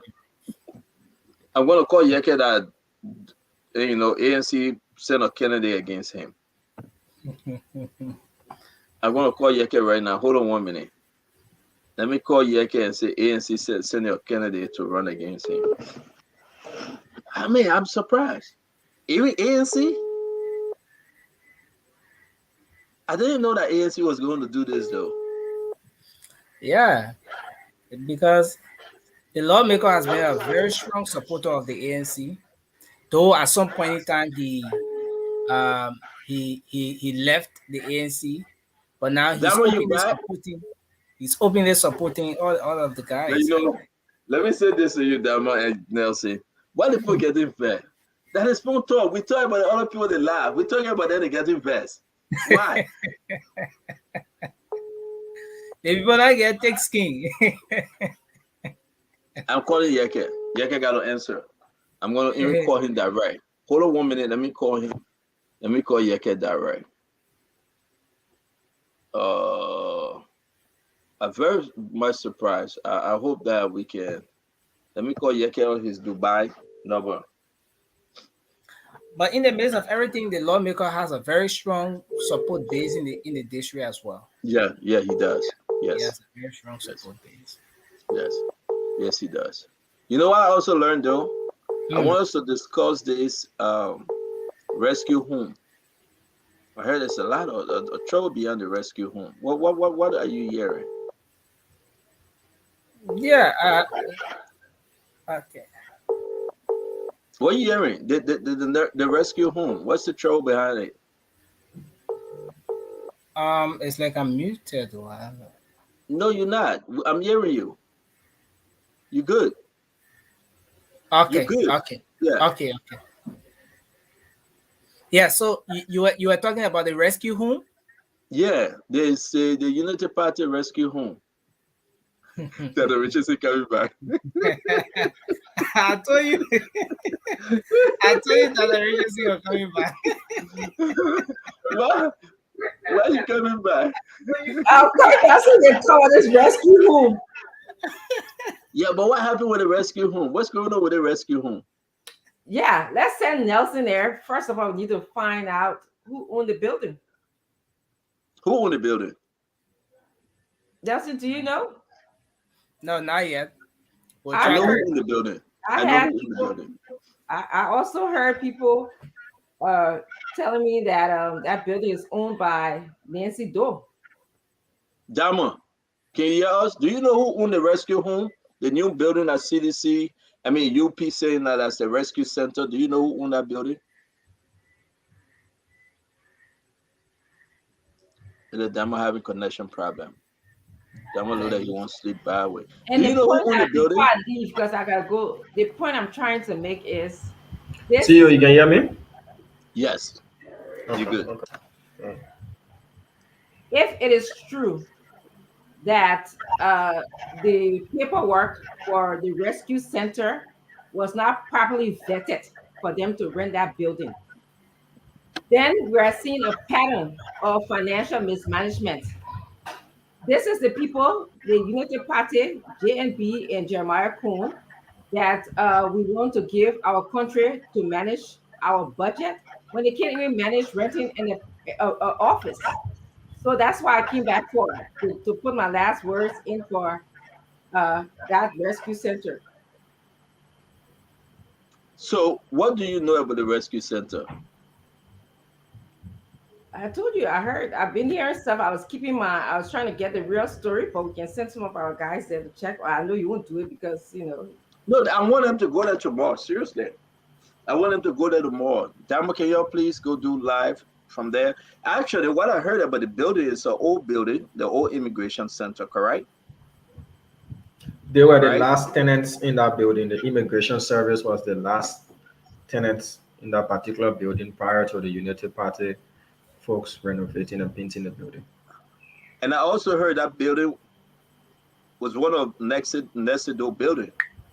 Can you confirm that? Did you hear the same? I heard that. I heard similar, but we need to confirm from the person being proclaimed as the owner whether or not she is the owner of the building. Let me set the story straight. Let me set the story straight, Dama, because I know you don't want to be like me. The only person I can be like me like James Goodday. You always want to cross your T's and dot your I's. So you like the true story. Do we have the picture of the building? Can we pull it up, please? Yeah, let me look for that quickly. I thought we had it here though. Probably we lost. We're always changing images. I mean, Anthony, don't get mad at Dr. Richardson though. You didn't say that Mr. Cummings is supporting you. It's just our talk show. So when you come on the show, you clarify whether he's supporting you or not. This is the building. This is the Unity Party Rescue Center. A little history on this building. This building was owned by Nessie Doe, the former First Lady. It is confirmed. And this building, whether it was bought by one Molu or Momolu, the name stands to be corrected. I hope I can have the name right. And then the rest of the story as to how Unity Party obtained this building is still developing. So I just want to be measured like Diamond. That this building was one of Nessie Doe, Samarkand, the late Samarkand wife, Nessie Doe. That's one of her building. This building, also we can say, it has something to do with the banking arrangement. Folks, listen. We need to say everything. This is what we do on the Spoon Talk. This building has something to do with some kind of banking arrangement. But is the building finally secured by Unity Party, the rescue team? Or is there a trouble? Would there be a wahala? And that's exactly what I want you, Diamond and Nelson, to investigate. Because we want to know the story behind this building. But I can confirm to everyone that this building is one of Nessie Doe old building. Whether it was bought by this man that gave the building to Unity Party or whether or not Nessie Doe still owns the building, we need to investigate. Dr. Richardson, what say you? Since we wrap I do think that we need to investigate because we are going to be possibly giving this party state power. And we want someone who can manage our money, our budget appropriately, who have the sense to vet things. If we having trouble right now with them vetting the paperwork for the building, that's a problem for me. And this is not the first time. We saw that they had some difficulty with the McLean building. So I thought that lessons would be learned so that at least they would be able to take their time read over the contract, do more research instead of just jumping into a building. So we'll find out more. But that's how I feel about it. And no amount of cussing, no amount of disagreement, no amount of what you guys say will change my mind. I believe that if we're going to give Unity Party states power, they better be crossing their T's and putting the dot on their I's, especially when it comes to money. Yeah, see you before you wrap up. Nelson, you in double or somebody got somebody is in double from Nelson.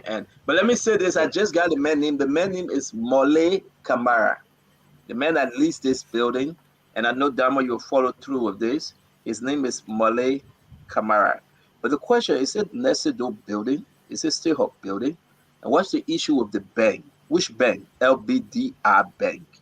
Hey, Gibson coming back. Yo, you guys, when I go into now, Gibson now, all kind of gossip here. Hey, yeah, Gibson, thank you for coming. Listen,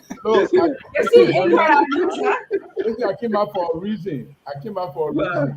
Where's I the got reason? one of the senior members of Samuel Doe. I got one of the senior members of Samuel Doe.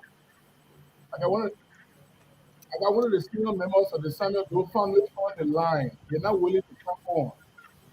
They're not willing to come on now. I have them on the line. But I want you to tell me where that building is. Come on. But why you and I'm waiting to come on the man be on the line? The man shouldn't call his name. Let him just talk. We want to ask some question. They say you shouldn't call his name. Let him just talk. You shouldn't call your name, but they want to ask you. But he want to know the description of the building. My man, we were let the man talk to us too bad. We ain't going to buy him.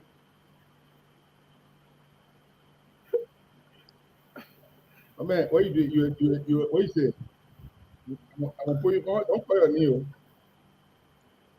Dr. Richardson, this is concerning though. Very concerning to me. It is.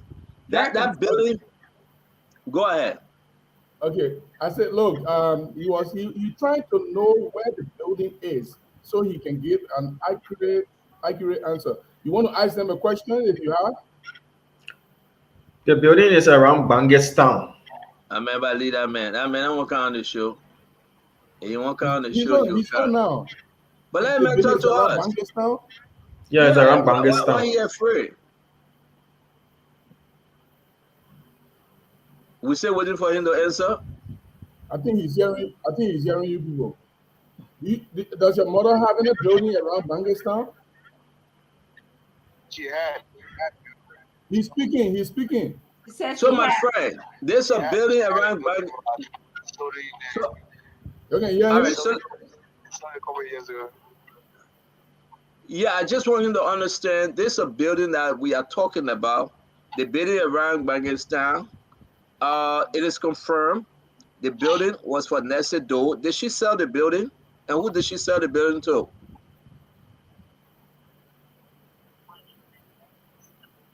We're not hearing the memo, man. Did Madame Nessa Doe sell the building at Bangestown?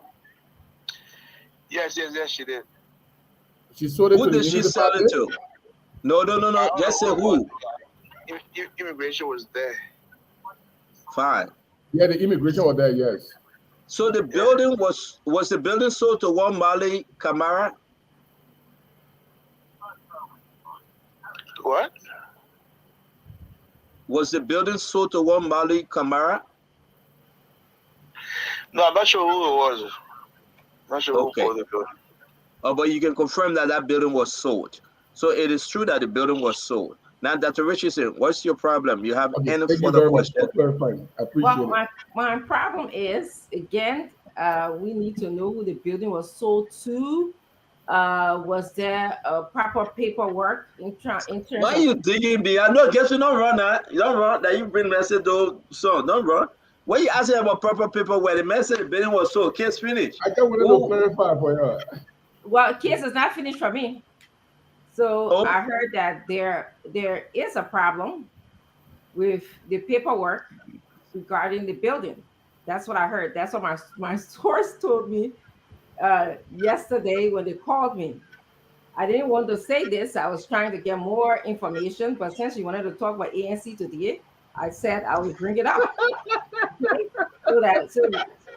So here we are. And So I want to know if the paperwork for that building is accurate, because I want Unity Party to have learned from their previous mistake.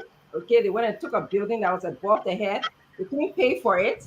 They have But the building got no problem. The man said the building was sold. A building someone can sell the building, but yet and still there still can be problem with the paperwork. Maybe whoever bought the building transfer it to somebody else or eat the money. All kind of different things can go, especially in Liberia. All kind of things can go on. Okay, so do we have anything further, Gibson? Because you always like to beat on CDC. Their case is over now, right? It's finished, right? No. I don't think that the Richardson concern is taken care of. We want to see Mo Ali and others coming here to tell us. Look, the whole thing is, Stanton, is that when the person wants to be the leader of the country, everything about them must be transparent. Why is it we always have something that is not clarified? But what's the problem about the building? You're not saying it. Well, Dr. Richardson is saying from her sources, the building is still in question and is about to be proceed back to court. That should be concerning for all of us. Man, that's not correct. The man said the mother sold the building. Case closed. No, it's not case closed. That is what I've heard, and I'm going to Morovia on October 5th. Again? I will find out. Yes, I'm going again. I will find out. Yes. I mean, you're not using government money, you're not using terror money, The thing about this is, you do terror money. We're talking about people who are policy driven, people who will be managing. Richardson, I understand you want change. People who will be managing our budget. You say these things, people who support JMP think that you mad or you just don't like JMP, but that's not the case. The case is whoever's going to rule our country, we have to make sure that they have the understanding of budgeting, living above our means, because we don't want to get into this same problem that we have with George Weah. We don't want nobody to come back and tell us better days are ahead of us just because they didn't get or they didn't understand how to rent a building. Thank you very much for your argument. Your argument will hold water. We understand where you're coming from, because this young man, Anthony, is getting the full support of Mr. Cummings to run against Yeke Koduba. So you're coming with that twist. But it's okay. It's okay. I'll find out more. I will find out more. I said, it's a gift.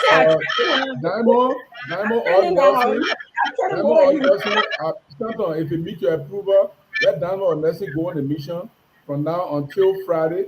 Let them get back to us. Transportation wise, let them call you if you will transport them. So that they can bring the story. I will transfer them. Why you going to transfer them?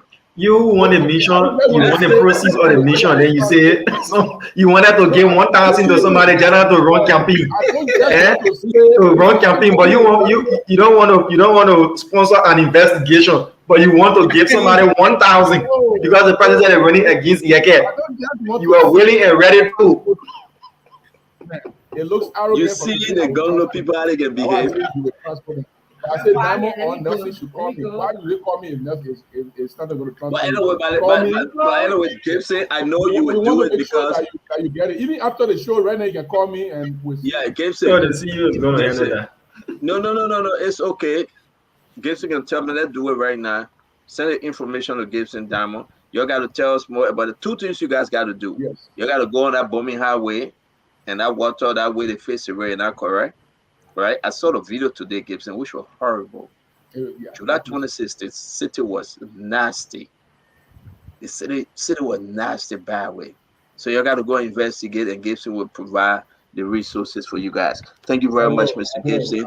Thank you. So reach out to Gibson, Damo, and coordinate. Yep. Thank you very much, Dr. Richardson. At least you got, since I've been doing this show, you got one person representing Mr. Cummings and running on Mr. Cummings' ticket. CEO, as you said, you'll be having Mr. Morgan on the show, and he talked about leaning towards the Cummings Bromskin ticket.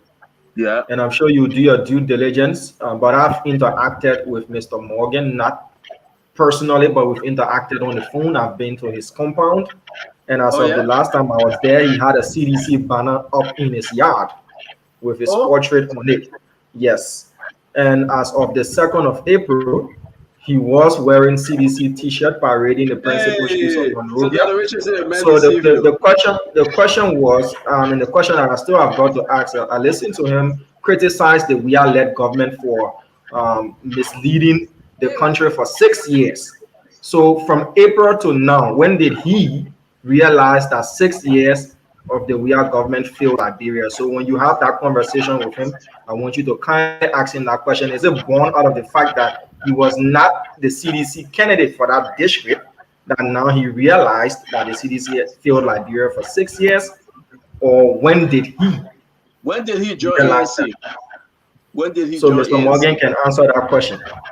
Well, John, you wait until the man left the studio. No, you guys said you were going to have an in-depth conversation with him. It's just no, you're not coming back. Appetizer for the conversation. Mr. Morgan will definitely come back.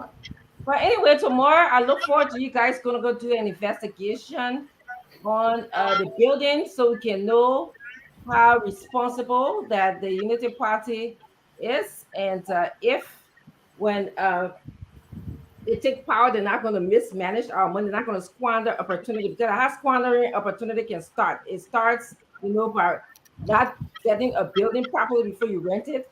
It starts by just moving to a building, living above your means, and then you start to squander opportunities. So your please go do your job tomorrow. So you're saying that they party la palapo. And you, that bring English for me. Let me say this, right, folks. No, Bob, I got another music. Yeah, I know, but before I know you're going to an ANC meeting. Yes, yeah, I don't know who would be there. Something wrong with the commentators. I don't talk again. They say I'm silent. I talk again. What's wrong with you? I don't want trending now, Jerry. I'm trending now, so you gotta talk about United Party. I'm not talking. They say, "Oh, you silent again." I talk again. They say, "Oh, you talking again." What do I do? But guess what? Before you leave, right? Let's end on this thing. The situation from Niger is very concerning, though. Yes. Attempted coup. It is a coup now. It is a coup now. I just read DW News, and the military has taken over Niger. They formed a government. Yeah, let me get the name of that government. But they've now taken over Niger. This is all right, Dr. Richardson. Yeah, but this is serious, Gibson. This is very, very scary. Every country, most of the country in the ECOWAS region, from one coup to another. So I will share the screenshot, but this is it from DW News 35 minutes ago. Breaking news: the army in Niger has taken over power and establishes the CNSP, the National Council for the Safeguarding of the Fatherland. The borders are closed and curfew from 10 p.m. to 5 a.m. is in place. So they say more to follow. It's a developing story, but it has been confirmed that the military in Niger, just after ECOWAS released a statement few hours ago. This condemnation. Yep. Wow. Gibson. The problem we have in Africa, and this one is an African sickness. When the military begin to intervene in political activities, this has continued from time to time. The ECOWAS and AU have tried to discourage that. But it is not even working, because some people think that ECOWAS leaders and AU leaders are protecting themselves, because some of the very people who are saying any coup d'etat should not survive are the people who are themselves dictators. Omar Bongo, for example, those people, the Cameroonian president, Paul Biya, all the people, they have stayed in power for so long, and they are the ones that are saying no, coup should not survive. So the people are not listening to them. But military overtake of any government is not a good thing. We saw what happened in Liberia. People take over and they use martial law, draconian laws to clamp down on the people. By the time they leave, there's a great harm that is done to the country. And Niger is a small country, it's a poor country. I traveled there with Ellen Johnson Sirleaf on her presidential tour. We spent 3 days in Niger. And so I know the list. I'm not too familiar, but I know how poor the people are. Even when you go to the market, you know how poor they are. So this coup is going to affect them dearly. And right now I'm reading that even the presidential guy is protecting the new guy who is there. So I don't know if ECOWAS can actually coerce this guy to turn back over power without precondition. I beg you, man. Yeah. I That's beg what he you. said. Yeah. Fasten the door. Yeah, they did it in ECOWAS will Guinea. do It didn't what? work. They told the Guinean military leaders to turn back the government without precondition. Then now the man is consolidating himself. In fact, he will be participating in the election coming. You know that he is fixing. It happened in Mali. They told the Malian military coup leaders to turn back the government. It didn't work. So it's just But this is it. political. This is it. Breaking news from France 24 English. Niger soldiers say President Bazoum has been removed. Border closed. Breaking news. Niger soldiers says President Bazoum has been removed. The border is closed. This is breaking. This is concerning. This is very, very, very important. It happened in Guinea.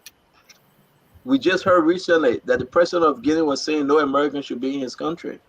We're going to flag that as well. This thing about coup d'etat and overthrow is very, very, and Liberians need to pay attention to this. Breaking news. Niger soldiers say President Bazoum has been removed. The border is closed. And President Bazoum, President Mohamed Bazoum himself has a history. If you read about him, since he took over, he has neglected the improvement of the military. I think that's why the commanders are angry. And look, to be honest, this is just it's a failure. Now the man is in the hands of the military. So what they're going to do, what I can see ECOWAS doing, is to plead for his. But don't call ECOWAS name yet, man. Don't call ECOWAS name yet. I know. I'm in with you. ECOWAS will end up working with the man, like they did other countries. They will work with him. Seriously. I'm totally in with you because it happened in Guinea. The only thing they could negotiate now was the release of the Guinean president that was overthrown rather than that's all the country back to him. So I can see them negotiating for Bazoum release to free release. ECOWAS will work with the man. Yeah. It's just unfortunate, really, really unfortunate. So, before we leave now, President say army ready to attack if guys do not back down. As regional bloc sent diplomat to Niger on mediation mission. This was 5 hours ago. Now the news is breaking. That Niger could attend President Mohamed Bazoum head. Wow.